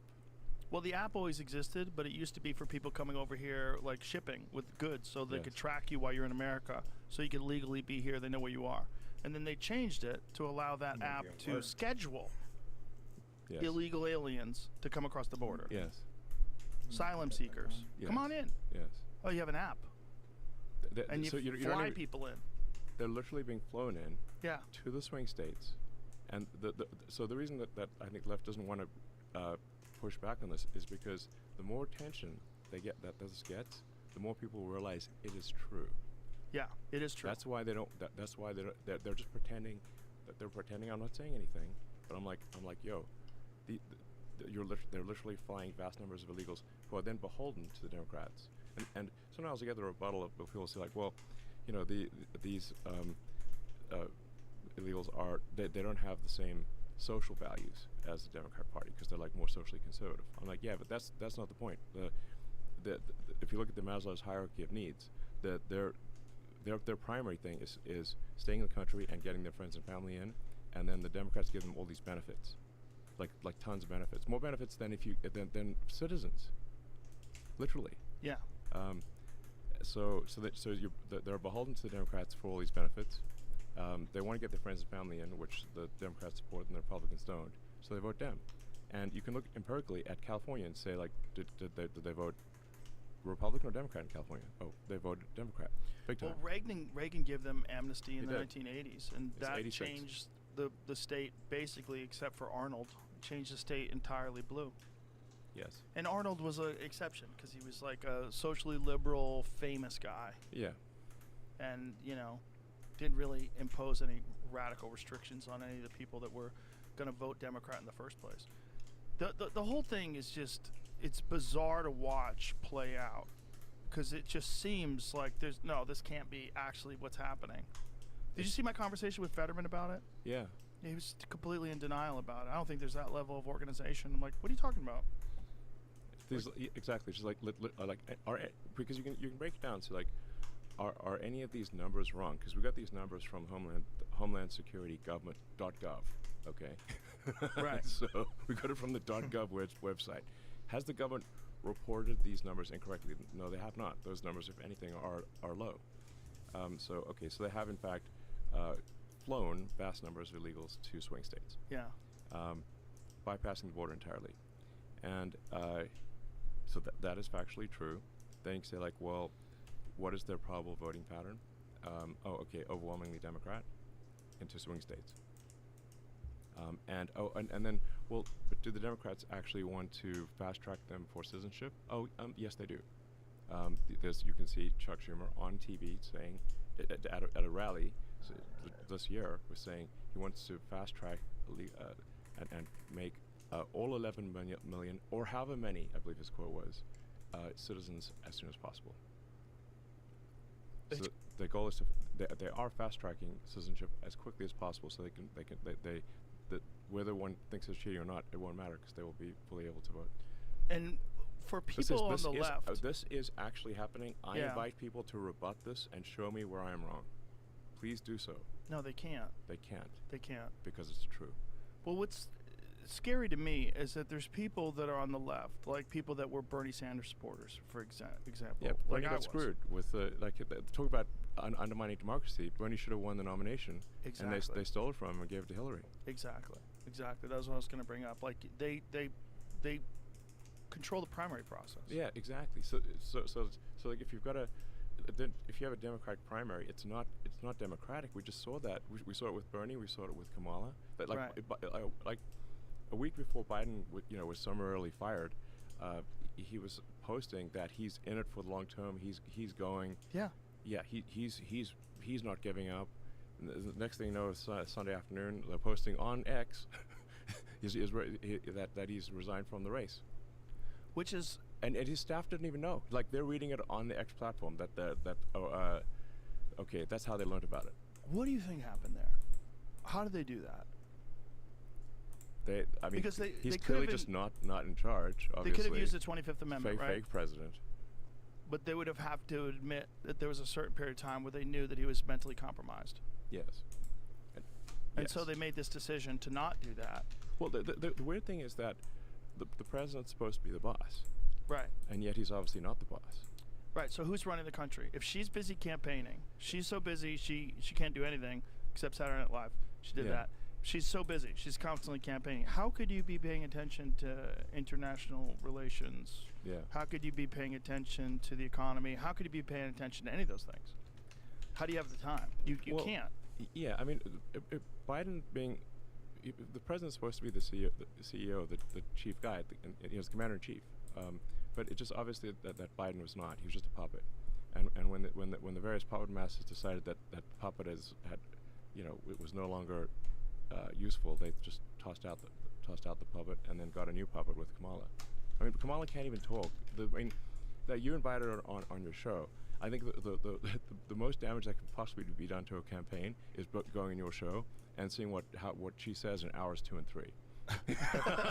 2 and 3 is when things get 2 spicy. and 3. Yeah. And I'm like, oh my God. You can hide for 20 She's minutes. gonna melt. You can hide for 20 minutes. Exactly. Yeah. I mean, you can just regurgitate talking points for, half an hour, maybe an hour, just where she's just saying like non sequiturs, but eventually she just runs out of non sequiturs. Well, they wanted to limit it to an hour. Exactly. That's why. But I was thinking of doing it initially before Trump came here. First of all, when they found out that there was a rumor, I never announced that Trump was coming. What I was going to do is just release it. The way I like to do things, I don't like to tell anybody who's coming on. It'll get big no matter what. If Trump was on, it would have been huge. I'm like, just put it out there. People go crazy. Yeah. But he apparently, or someone from his organization, some loose lips, and then it got out. And so she contacted my management company, and her organization, her campaign contacted us and said, would Joe have her on? I said yes. And they said she wants you to fly to where she is, and she's only willing to do 45 minutes. Only 40. I mean, that's. And I was like, oh no. So I thought about doing it. I'm like, maybe I can get a sense. Maybe I could convince her. Maybe I could coax her into doing more time. I just wanted to talk to her. Yes. Well, I don't give a fuck what we talk about. We talk about recipes. I don't give a shit. Exactly. Just talk to me. The things like you just can't like you can't just output bullshit non sequiturs for 3 hours. Right. But You for have to 45 talk. minutes you could do. I thought maybe for 45 minutes I could get something out of it. But then when Trump came and did the 3 hours, I was like, you know what? It has to be like this. This is the only way. To be fair, it's got to be like three And hours. it should be in this room. Yes. Because this room is like a history of people This room has good expressing vibes, themselves. actually. Yeah, it's got good vibes. Yeah, it does. Well, I love this room, actually. I subscribe to the idea that places have memory. I think there's something real to that. That's why it does feel that way, actually. Yeah. I'm sure if you go to Diddy's house, it probably feels real weird. Probably feels weird walking around that house. Probably like, what the fuck happened here? Yeah. I bet there's some memories in that house. Sounds rough, man. Well, it's just amazing how many people in the Diddy party list that are supporting Kamala. Too. Yeah, seriously, it's like insane. Publicly, openly, all in. Yes. It's like J-Lo was like his ex-girlfriend, and it's like now deciding she's like warning people against Trump. I'm like, well, wait a second. So how many people did she warn against Diddy? Right. Oh, 0. Okay. Right. Well, maybe we shouldn't trust her opinion. Did you see the Babylon Bees take on it? Did you see the Babylon Bee? Babylon Bee's awesome, but Oh my God, they're so on fire because the left can't say anything. well, 'Cause the Onion has been crippled. the problem is that like the Find that post. the woke ideology makes like humor illegal. Yes. So when like there's so many humor no fly zones, Right. you can't make fun of anything. Yeah. The Babylon Bee had a thing about Kamala Harris. Diddy's ex-girlfriend urges exactly. Americans to trust their judgment. Yeah. By the way, you get to see how bad an I mean, actress like, she is too. That but I mean, speech like, was terrible. like if she's gonna be warning people, why did she never warn anyone about Diddy? Exactly. Yeah. The whole thing is so strange to watch play out. It seems like the Diddy thing was like an Epstein type compromise deal, where whether he was doing it himself. Conceivably, people want to think that he's attached to some intelligence agency or something like that. I think he's a gangster who made $1 billion and knew how to control people by compromising them. That's what I think. Whether or not he had help, I don't know. Whether or not he shared some of that information with people so they knew they had compromising stuff on people, I don't know. But clearly he was doing it for his own jollies too. There was something sick about it. Yeah. I mean, the thing is that people in the music and entertainment industry had to know that Diddy was like abusing, kids basically. And yet they still fed him kids. And like, where's the accountability? There had to be rumors. There had to be. They had to know. Yeah. They had to know. Cat Williams is talking about it on. Exactly. Yeah, on that podcast. But like who's feeding him the kids? Right. Yeah, and what videos do they have of these people where they're willing to defend him, and they're willing to keep quiet about all this? Like how many people were compromised? Yeah. The whole thing is fucking crazy. Crazy. It's just crazy when because the nutty conspiracy theories is like, oh, there's a bunch of pedophiles in Hollywood, and you're like, come on, that sounds too kooky. And then you see like the Nickelodeon thing and all these, and you're like, what the fuck? How much of this is real? There's a lot more real than I think people realize. Yeah. I mean, part of it is like you say, like where, if someone's like a pedophile, they're gonna go for a target-rich environment. Right. Obviously. Like that Jimmy Savile guy from the UK. Man, that guy was some next level. That was next level. And the BBC tried to hide that guy was one of the worst, like basically child rapists of all time. Of all time. Of all time. Yeah. And looked like one. He looked like one. That's like, what's honestly, crazy. if you had a poster of like, does this guy look like the creepiest like fucking an looking guy. evil child rapist? Then that 100%. Made it to the grave. God, his first shot. Like, yes. Got away with it. Yes. Got away with it till he died. They hid it from people until he died. Yes. Yeah, that stuff's real, and no one wants to believe that stuff's real. Like, here's a statistic that people need to take into consideration when you think about illegal immigration. Do you know how many kids are missing? How many missing in what? Like, kids that came across the border that are unaccounted for? I mean, I saw a number on like 300,000 or something like that. Something crazy like that. Yeah. Let's say it's only 10% of that. Sure. That's still insane. Yeah. That's insane. There's thousands and tens of thousands of kids that have been trafficked God, potentially. really? I mean, when you know that like sex trafficking and child trafficking is a real thing in the world, it's real. Yeah. So if you know that. Let's go. This episode is brought to you by Blinds.com. You probably think custom window coverings are just to keep the neighbors from staring in, right?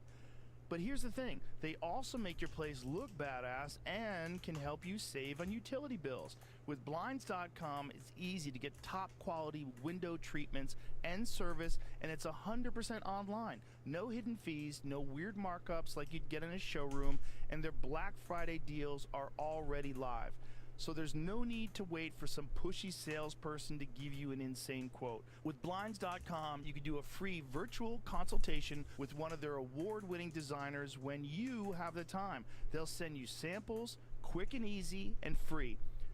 Then you can either go full DIY or let Blinds.com handle everything from measuring to installation. These guys have covered over 25 million windows, all backed with 100% satisfaction guarantee. You can't lose. So head to Blinds.com now and grab those Black Friday deals all month long. Use the code ROGAN for $50 off when you spend $500 or more.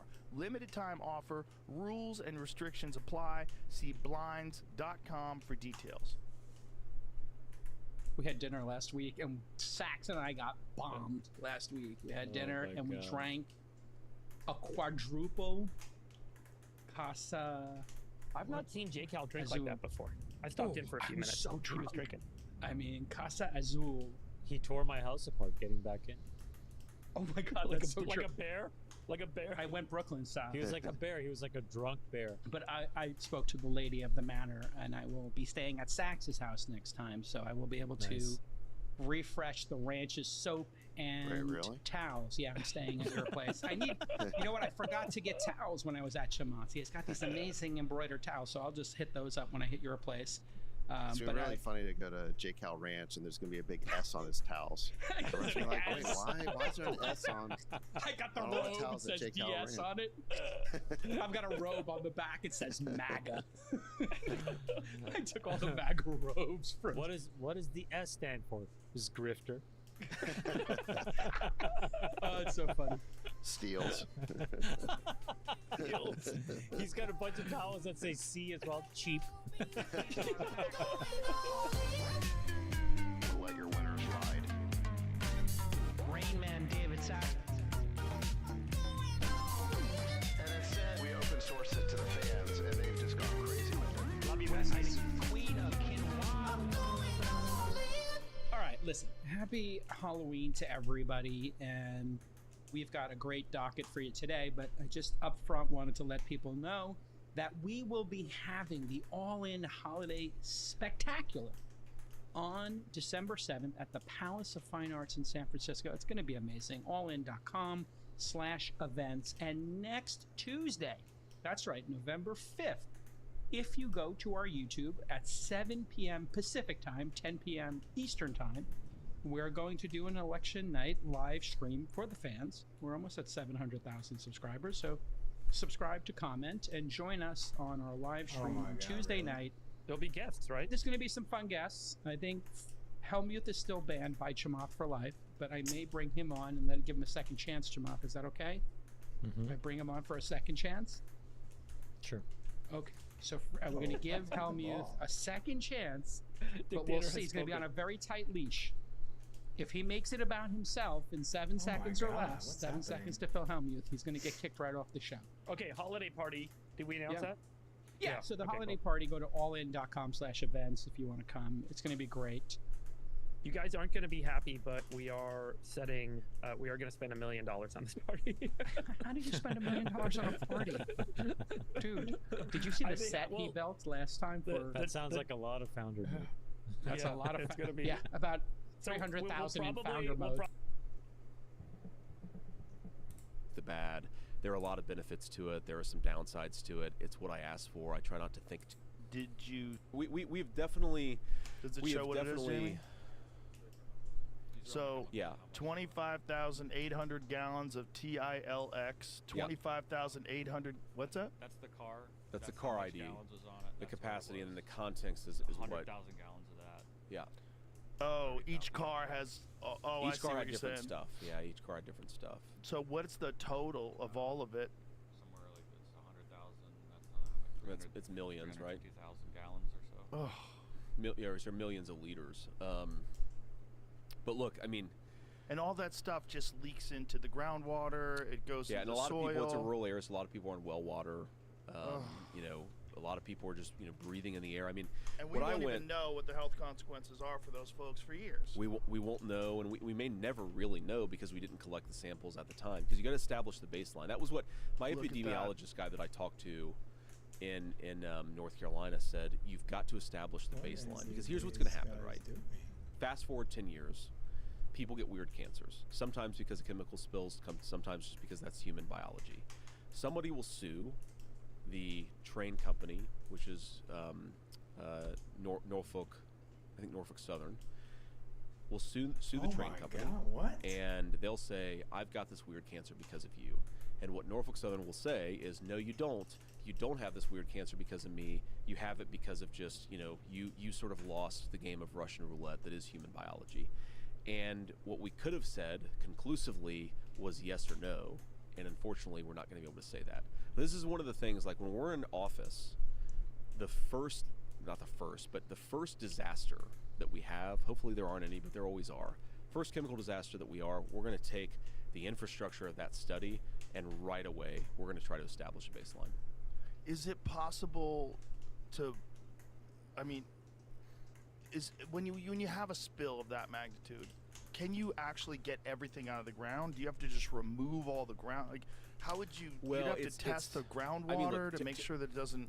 To their credit, and you're not going to hear me praising these guys that much, but the local EPA folks, I actually think, did a pretty good job there on the water side, because what they basically did is they just ran the water in the creeks through, a filtration system, cleaned it, oxidized it, and then got the chemicals out of it and then put it back into the system. Now the problem is the stuff that's just in the ground, you can't really get that out. Right.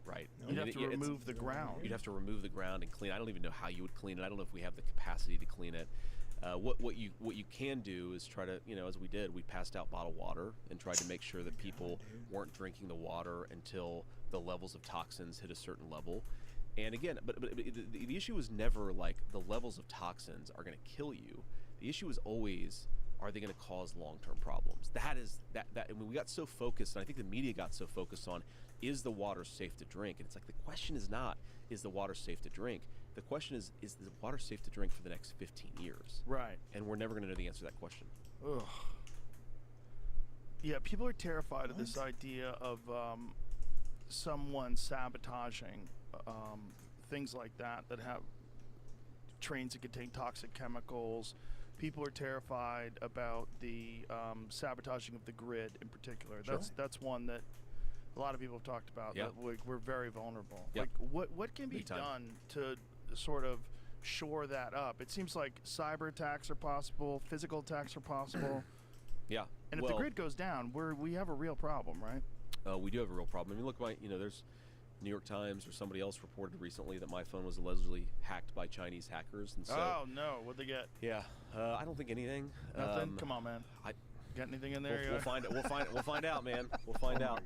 Got any memes you probably should have shared with your friends? Some offensive memes, and me telling my wife to get an extra gallon of milk at the grocery store. I mean, luckily I'm a pretty boring guy, so I don't think that they got really anything. That's but, nice. We'll find out. It's nice to be boring if your phone gets hacked. Yeah, like, that's whew. right. That's right. Well, it also, I mean, it's apparently they couldn't get the encrypted messages that were sent, so I'm pretty careful about like making sure I use Signal and iMessage and all that stuff. That's anyway. great. So, I mean, look, maybe they got some stuff. We'll find out eventually. I try not to worry too much about shit I can't control. But one thing that came up, by the way, in that, and I'll get back to your question, is about the grid. One thing that came up in that is the way that they hacked, and it was also President Trump's phone apparently too, the way that they hacked our phones is they used the backdoor telecom infrastructure that had been developed in the wake of the Patriot Act. And this is something that I think should be a much bigger part of the controversy over the Patriot Act is when the Patriot Act was passed, like AT&T, Verizon, they had to build all of these systems so that if somebody got a FISA warrant and could hack into a particular phone, the infrastructure actually existed. What I've been told is that infrastructure was used by this Chinese hacker organization called Salt Typhoon, and that's how they got into the Verizon network, and that's how they got into the AT&T network. What a great name, by the way, Salt Typhoon. It's a pretty badass name, right? If they have anything on me, I can't be too pissed off at them. At least they named themselves Salt Typhoon. But the answer to the question about the grid is this is actually one of these things where if we had a functional government, it's pretty easy to develop the systems. Because if you do like an EMP attack, right? Ron Johnson, who's a senator from Wisconsin, is really preoccupied with this. It doesn't take down the whole grid. What it really screws with is the power transformer system.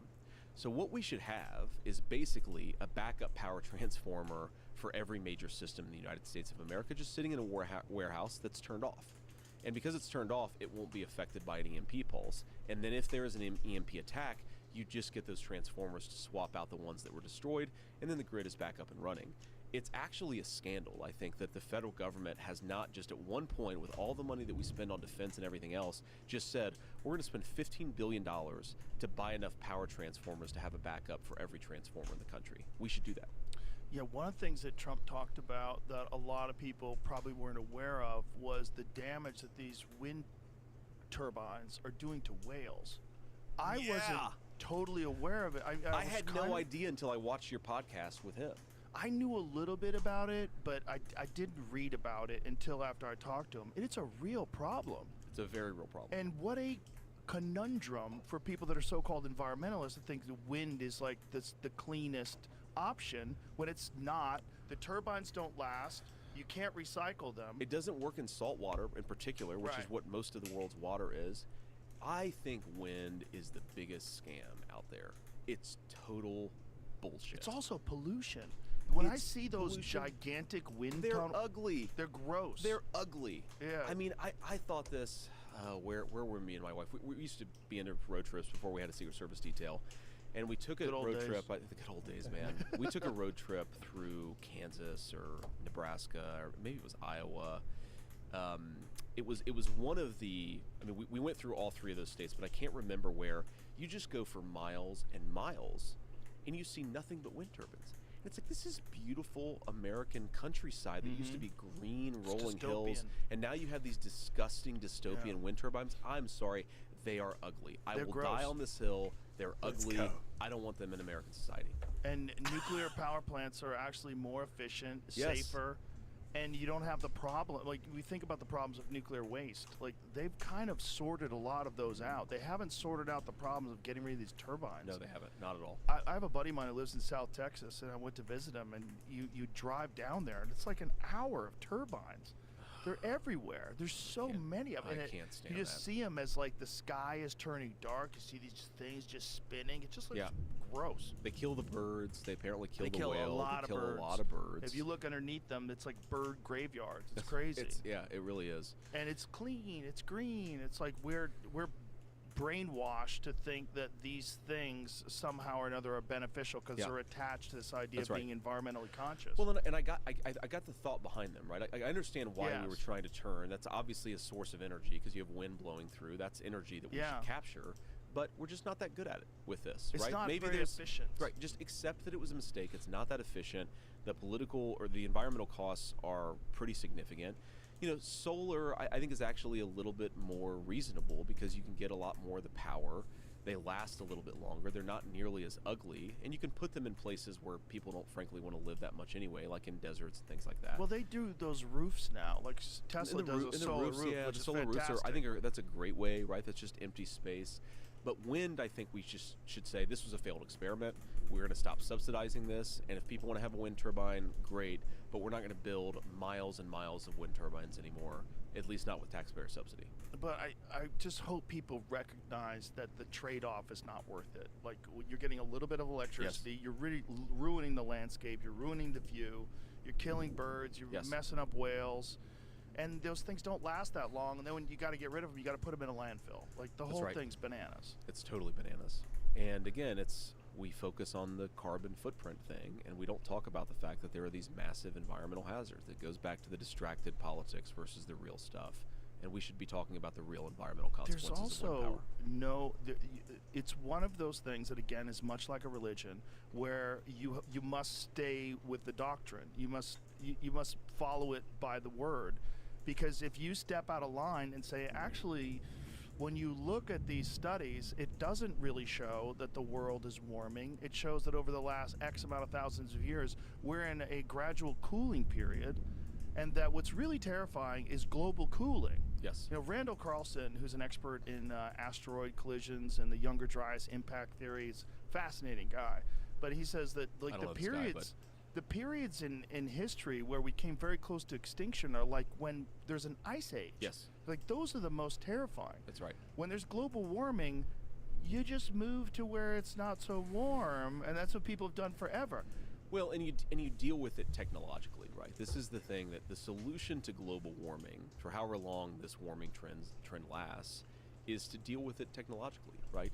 I mean, if you look at the number of people who die from disasters in the United States, it's going down because we've gotten better at predicting stuff and helping people deal with things. And of course, you still have terrible things like Hurricane Helene, but they are luckily part of a downward trend in people losing their lives from terrible storms. And, you know, if you really think, like, if you really think that carbon, this is another reason why I'm somewhat skeptical of, like, the carbon obsessives, is if you think that carbon is the most significant thing, the sole focus of American civilization should be to reduce the carbon footprint of the world, then you would be investing in nuclear in a big way. And then when you say that, the environmentalists say, well, you've got all these poison rocks to deal with afterwards. Well, the poison rocks problem is a less significant problem than the carbon problem if you think that we're all going to go extinct in 100 years. So let's deal with the most pressing problem. They're all like, no, no, no, no. And their solution is to buy solar panels that are disproportionately made in China, which has the worst carbon footprint and growing of any country in the entire world. They obviously don't believe their own bullshit, which is why I'm somewhat skeptical of what they say.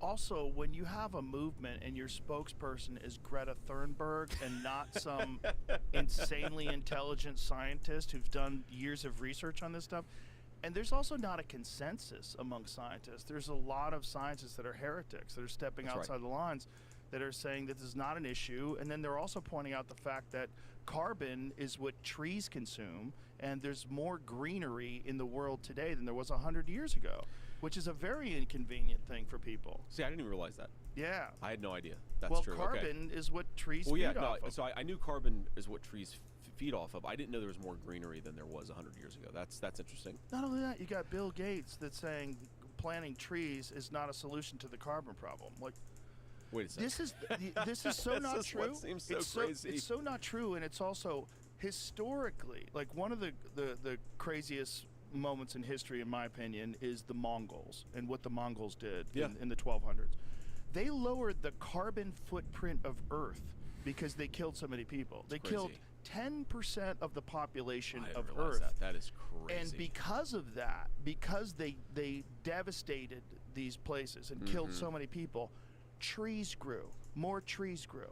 And it lowered the carbon footprint. Wow. These places that had been overcome by agriculture were then reconsumed by nature. Yeah. And it lowered the carbon footprint of Earth. Well, there is a fundamentally, it raises the point, there's a fundamentally anti-human element of the radical environmental movement in the United States of America. They're saying we have to reduce population. This is one. And right. when they say it with vaccines, you're like, slow down. That's right. Did you just say that out loud? Shit, yes. And then when you, if you read Robert F. Kennedy's Jr., and I encourage everyone to read Robert F. Kennedy Jr.'s book, The Real Anthony Fauci, because it's not just about this crisis that we went through with COVID-19. It's about a host of different things that were done. And one of them was a vaccine that was supposed to be a DPT vaccine that they were giving to girls in Africa that was just birth control. Wow. It was just sterilizing them. Wow.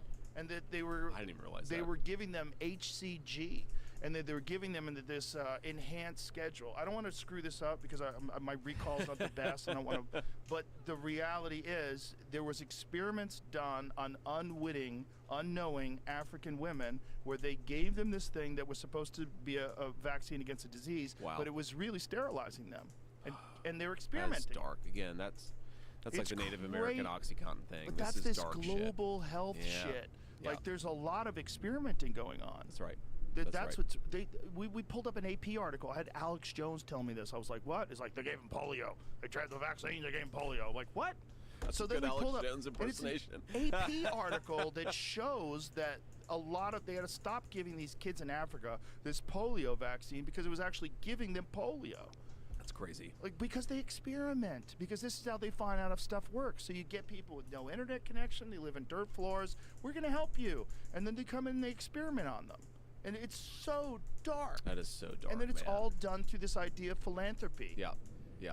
And it's crazy, and they profit off of it. The whole thing is madness. And because they have so much influence and so much power and so much money is being generated, they're allowed to get away with these things. Just think about that from the perspective of these poor people. I mean, I assume the polio vaccine thing happened in Africa, or did it happen somewhere else? Okay, so you're in Africa, some white dude shows up, says that he cares about you, gives you a shot that's going to, prevent you from getting some disease, and then you become like permanently disabled or you even die because of it.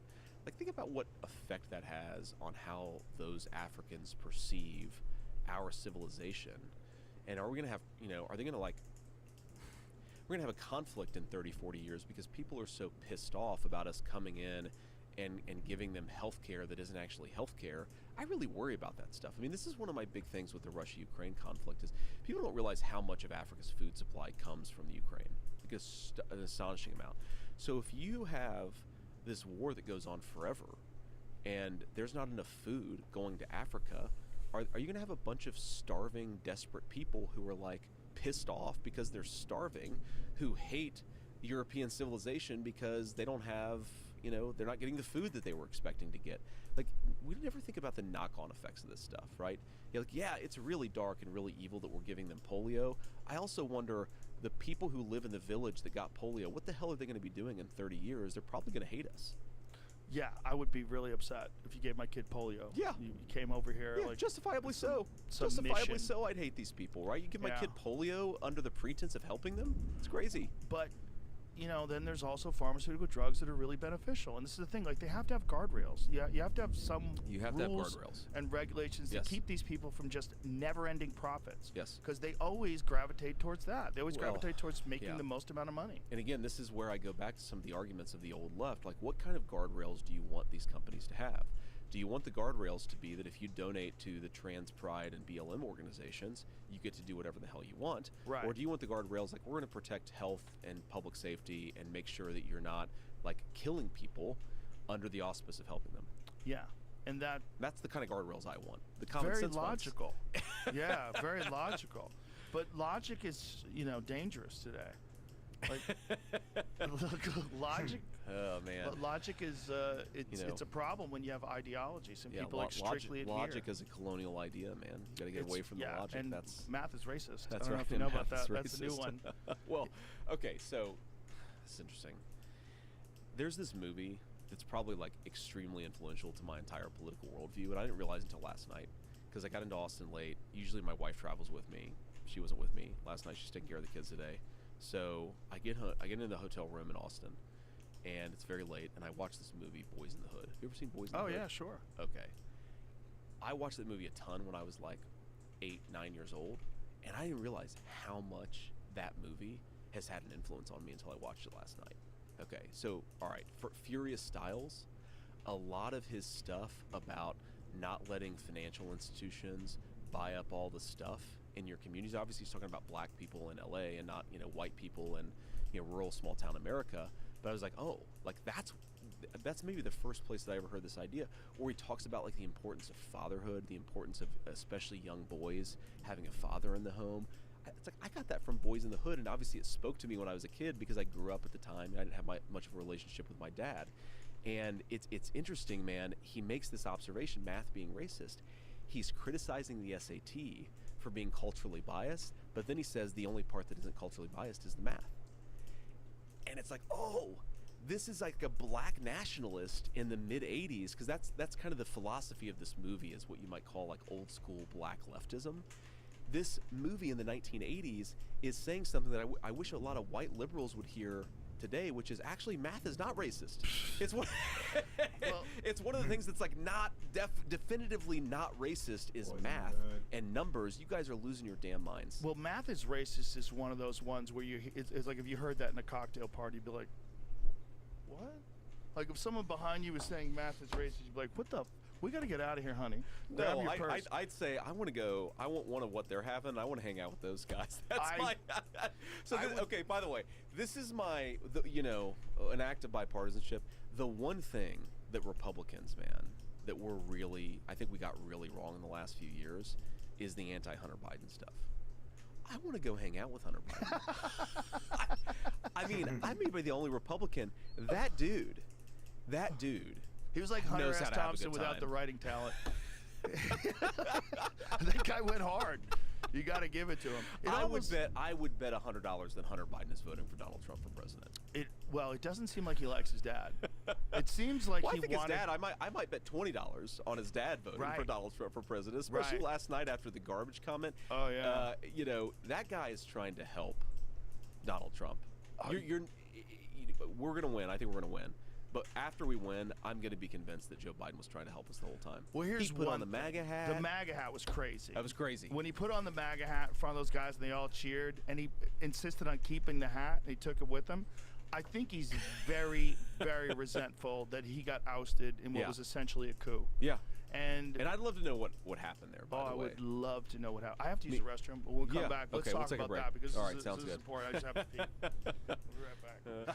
So the wildest thing about the laptop was that they were able to suppress it from social media. And really wild. When I discussed that with Zuckerberg, and he openly admitted it, that the FBI had contacted him and told him that it was Russian disinformation. And like, that was one of those things where he was saying, I was like, yo, this guy's like just saying this. Yeah. And I remember when that episode came out because it reverberated across American politics like crazy. It's like, holy shit, he just said the thing that we all suspected for a very long time. And if it wasn't for Elon purchasing Twitter and then finding out how much of an influence they were having on this, and that they were, in fact, silencing something that they knew to be correct under a lie. Under a lie, and 51 former intelligence agents signed off on this. That's right. It was like, how did they pull that off? Like, just pulling that off is really wild. And the fact that there was no outrage from the left, that the left was like, it's fine because it's our side, and Trump is evil and he's Hitler, we got to get rid of him, so let's just lie about this laptop. And no consequences. Nothing. Right. The same people that pushed it are still... And by the way, they still all have security clearances, I believe, which is going to change when we win. But, I mean, also, this is where I always get pissed about the media conversation around what happened in 2020, is what they'll do is they'll sort of find the craziest conspiracy theory about what happened in 2020. They'll debunk it and say, oh, look, this shows that nothing bad happened in 2020. There's a nonpartisan organization that actually looked at what would have happened to Americans' votes if they had just known the truth about the fact that Joe Biden fundamentally had traded his political influence for money. Like, that's what it was. It's an old-fashioned American corruption story. I will give you access to powerful people in exchange for money, right? That was the true scandal of the Hunter Biden laptop. Again, it wasn't Hunter Biden doing cocaine with a stripper. That was the fun part. You can say that. I have an election to win. So that was the real scandal. It was the corruption. It was the corruption. And this evidence of the corruption. And direct evidence of the corruption. And a nonpartisan organization said that knowledge, which was suppressed by the entire American media and big tech scene, that would have changed millions upon millions of votes. And we know that the number in 4 swing states was 88,000 votes that were the difference between Donald Trump and Joe Biden winning the 2020 election. So set to the side all of the other arguments about fraud and all the other rule changes that happened in the midst of COVID. We know that big tech colluded with our own sort of, I would say colluded. The one thing I'll say about Zuckerberg is, and I don't know him super well, I've never had a problem with him, but I do wonder if it's a convenient excuse. I don't doubt that the FBI said, hey, this is Russian disinformation, but these companies still have to take some agency over this too, right? So I think it was both the corruption of the FBI and the intelligence services, but also the big technology companies themselves. Both of them are at blame, and I think fundamentally, if they had not done what they did, Donald Trump would have won another term as President of the United States. You're never going to be able to convince me that if millions upon millions of swing voters knew the evidence of Joe Biden's corruption and it was staring them in the face, that we would not have been able to pull that one out. Well, Zuckerberg has gotten really into mixed martial arts. He's gotten really into jiu-jitsu and really into training. And there's very few things that will turn you into a conservative more than martial arts training. Like there's no way to get ahead other than hard work. Well, have you seen all these studies that basically connect testosterone levels in young men with conservative politics? Oh yeah. Yeah. So maybe that's what's going on.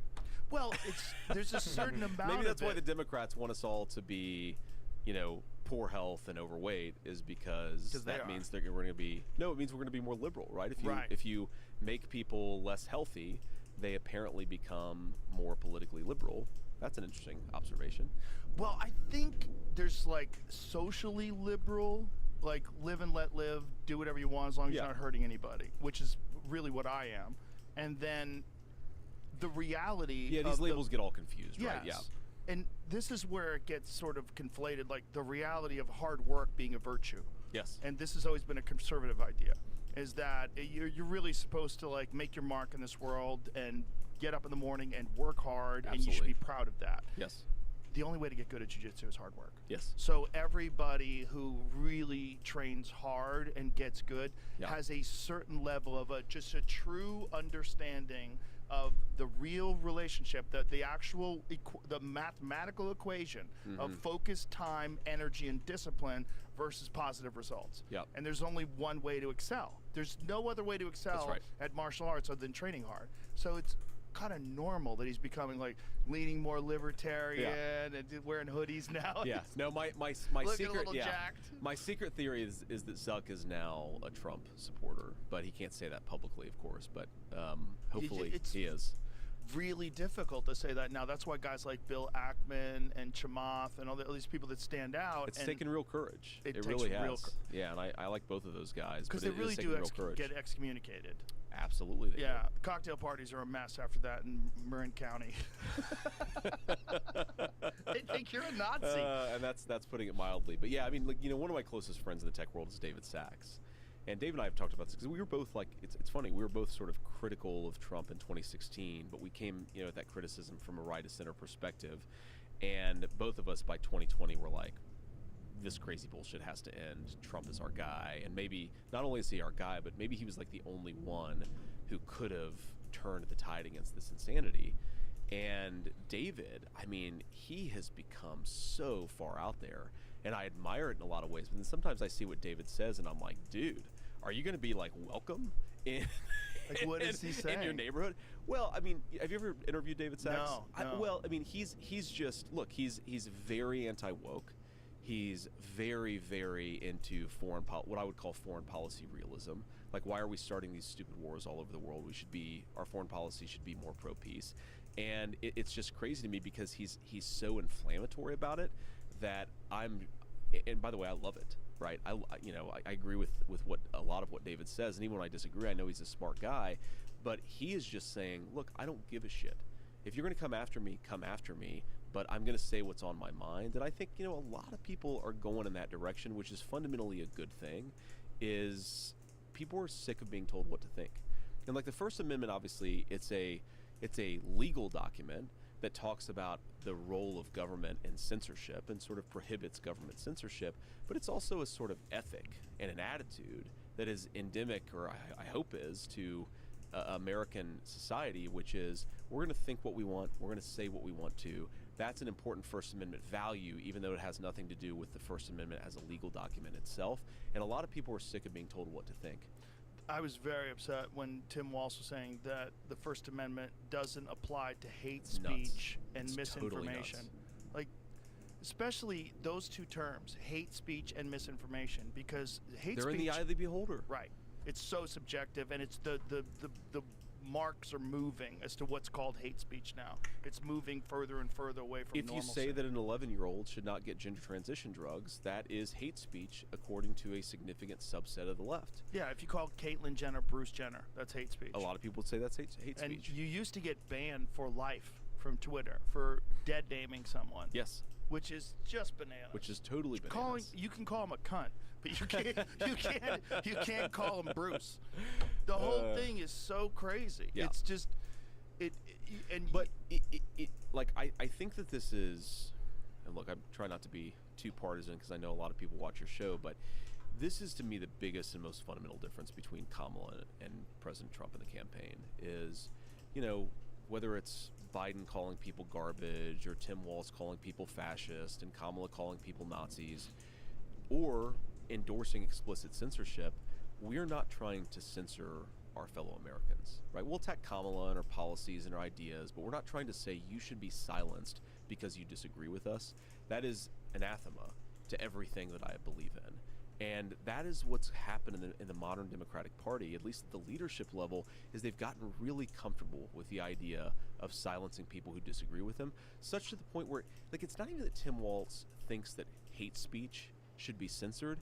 It's that the governor of a state could utter that phrase without recognizing how fundamentally subjective it is, right? Or Hillary Clinton saying that we want to censor misinformation. She has come out and explicitly said that we have to censor disinformation or and misinformation. Or we lose total control. Or we like, hey, you're not supposed to She's have total telegraphing control exactly. over That's the whole point. discourse. That's the whole point. Yes. Is we don't want people to have total control, and they can utter it without the American media going completely bananas.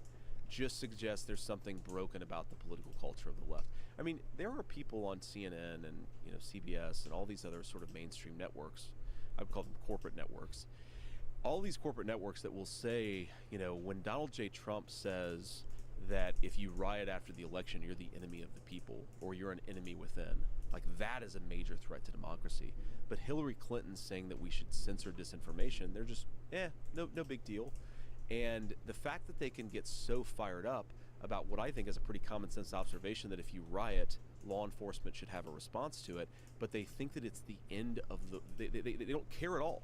They don't care at all when Hillary Clinton and Tim Walz endorse explicit censorship. It should scare the hell out of us. It should scare the hell out of you whenever any politician is encouraging censorship. Yes. Especially when it's about things, like we said, about hate speech and misinformation. Like, misinformation according to who? Because we've already shown that there's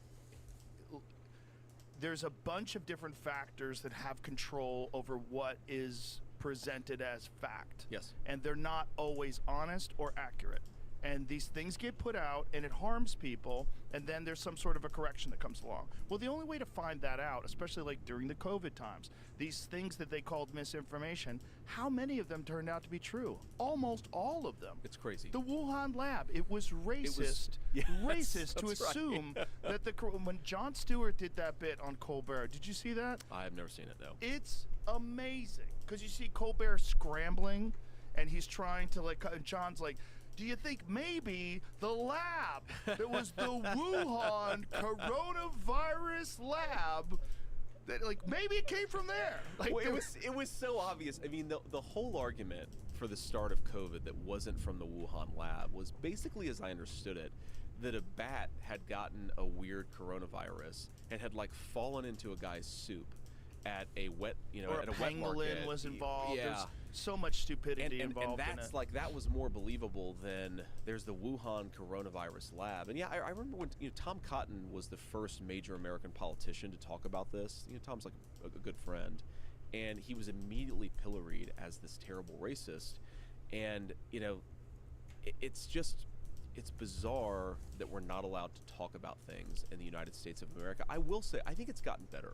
This is one of my more optimistic views is, when we're all locked in our houses in the summer of 2020, I think that did weird things psychologically to everybody. Agree. And I think that a lot of people rebelled against it, and we're probably in a better position now in 2024. Like Chamath would not have come out. I love Chamath. Would not have come out for Donald Trump in 2020. Right. Right.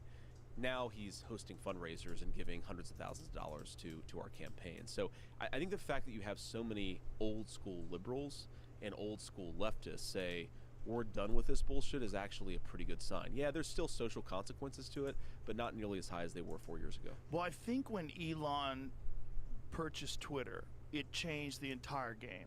Because now you have this Wild West, uncensored version of social media that's run by this super genius madman who has all the money in the world. That's right. It's so crazy. I mean, it's really, without him, we're in a lot of trouble. Because let's say Twitter never gets purchased.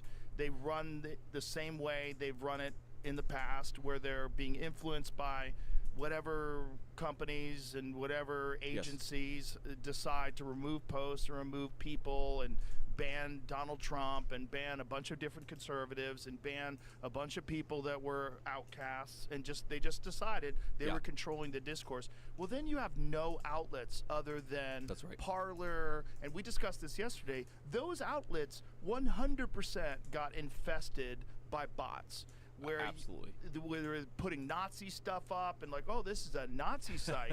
No, you're the Nazi. You put it up there. Yeah, exactly. You poisoned it. Exactly. Instead of it being just a place where conservatives can go and talk about things and not be censored like they were on Twitter, then they get infiltrated with all this hate shit, and then it becomes a hateful place, and they don't even want to go. So now they're homeless. That's right. Well, now all of a sudden Twitter comes along. Elon comes along, has this complete shift in how he's viewing this attack on free speech. Then you have Schellenberger and Matt Taibbi. They go into the Twitter files. They find like, oh my God, like this is unconstitutional. This was industrial scale censorship, is what it was. And they weren't right. They did all this stuff, and it turned out that all the things they were saying were either lies or were incorrect. Correct. And there's no repercussions. And so you're seeing all this in real time, and no one on the left has any problem with it, which to me is insanity. And the people that do have a problem with it, their solution seems to be to just go to the right. They don't even feel like you can reform the left. People are just like Tulsi Gabbard becomes a Republican. People are just abandoning this. Like, I can't talk to you people. That's right. I'm doing an event with Tulsi Gabbard tonight in Pennsylvania. Actually, I love her. She's awesome. And yeah, I think she basically decided the left cannot be reformed in this country anymore. That's what happened with Bobby Kennedy. That's what's happened with a lot of old school liberals. Is they said, yeah, we don't care what you do in your bedroom, but we believe in the fundamental right of people to speak their mind, and the Democrats just don't believe in that anymore. And I thought a lot about like what's what is going on there and what's driving it psychologically. And I think what's going on is the entire modern Democratic Party grew up in an era where there was consensus, right? Walter Cronkite could say something about the Vietnam War, and it turned out he's probably right about that, actually, and it collapsed public support for the Vietnam War.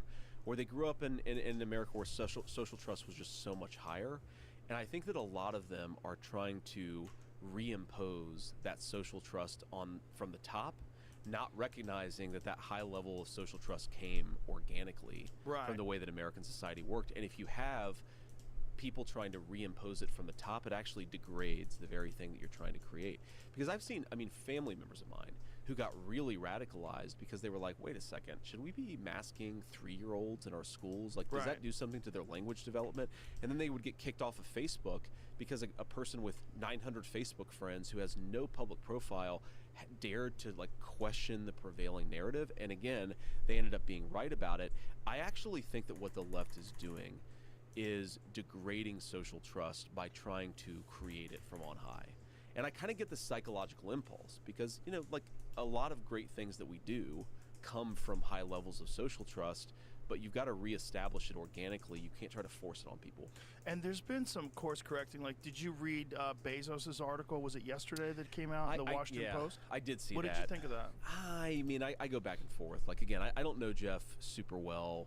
I've always liked him in my interactions with him. But the problem with the Washington Post is not that their editorial page has been insufficiently conservative.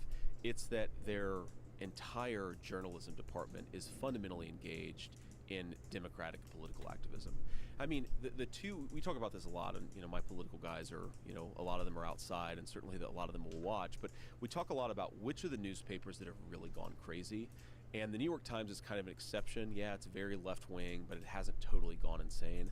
The Washington Post might as well be a propaganda outlet of the Democratic Party.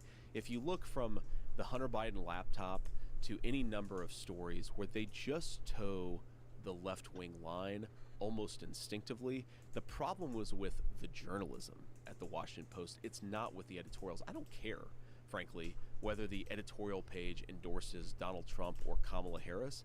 I care about whether the journalists are lying about Donald Trump or lying about Kamala Harris. And frankly, they're lying a lot in the negative direction about my running mate, and they're lying a lot in the positive direction about Kamala Harris. So what I would like to see from Jeff Bezos is a commitment to the Washington Post not just being a Democrat super PAC. I don't give a shit if he hires a few more conservative columnists. It doesn't matter. What matters is, do they hold their journalism to anything like a high standard? And if they don't do that, then to me, it's just window dressing. But it seems like that's at least a step in the right direction. Fair. One thing would be great. Fair. You have an argument against Donald Trump on the front page next to an argument for Donald Trump, and let two different intelligent people state their cases, one from a conservative perspective, one from a liberal perspective, and let's see what resonates with you. It's a step in the right direction. I just think that unless you change the underlying, journalism to make it more fair, it's going to be only a step in the right direction rather than fixing the problem. Well, what else can he do? I mean, he's probably pretty busy on his yacht, hanging out with his girlfriend with his tight shirts on. How does he have the time? You know, I mean, he can't go into the office and like read everybody's work. Okay, so let me give you an example. There's a journalist by the name of Matt Boyle who writes at Breitbart. Do you know Matt Boyle? Yeah, you I ever do heard of not. Matt? Okay, so Matt is, even though he writes for Breitbart, and I know that most people assume that Breitbart is just this like right-wing rag, Matt he has one of the best contacts of journalists in Washington. Like, he knows what's going to happen in the country before most left-wing journalists, because he talks to the liberals, he talks to the conservatives, he has allies on Capitol Hill. I'd love to see the Washington Post hire a guy like Matt Boyle and say, Matt, go and do what you're going to do. And obviously, it's not going to be able to have a political bias to it, but go and investigate. If you want to go and investigate Kamala Harris's campaign, go and do it. But that is what it would look like, is empowering conservative and independent journalism in the same way that Jeff Bezos has empowered left-wing journalism. If I see that happening, then I'll be a little bit more optimistic about his stewardship. Well, could you imagine if there's the same sort of scrutiny on Kamala's speeches and appearances in these media outlets as there is on Trump's? Oh my God. Like, one of the things that we talked about was how they edited that one answer that she was asked, like, what, you know, about foreign At policy. CBS. Yeah. Yeah. They edited it completely, and I wasn't aware that they put an answer for a completely different question there. Well, okay, so I think that what happened there, having done try to understand that a little bit better, is they basically just edited her answer down a lot.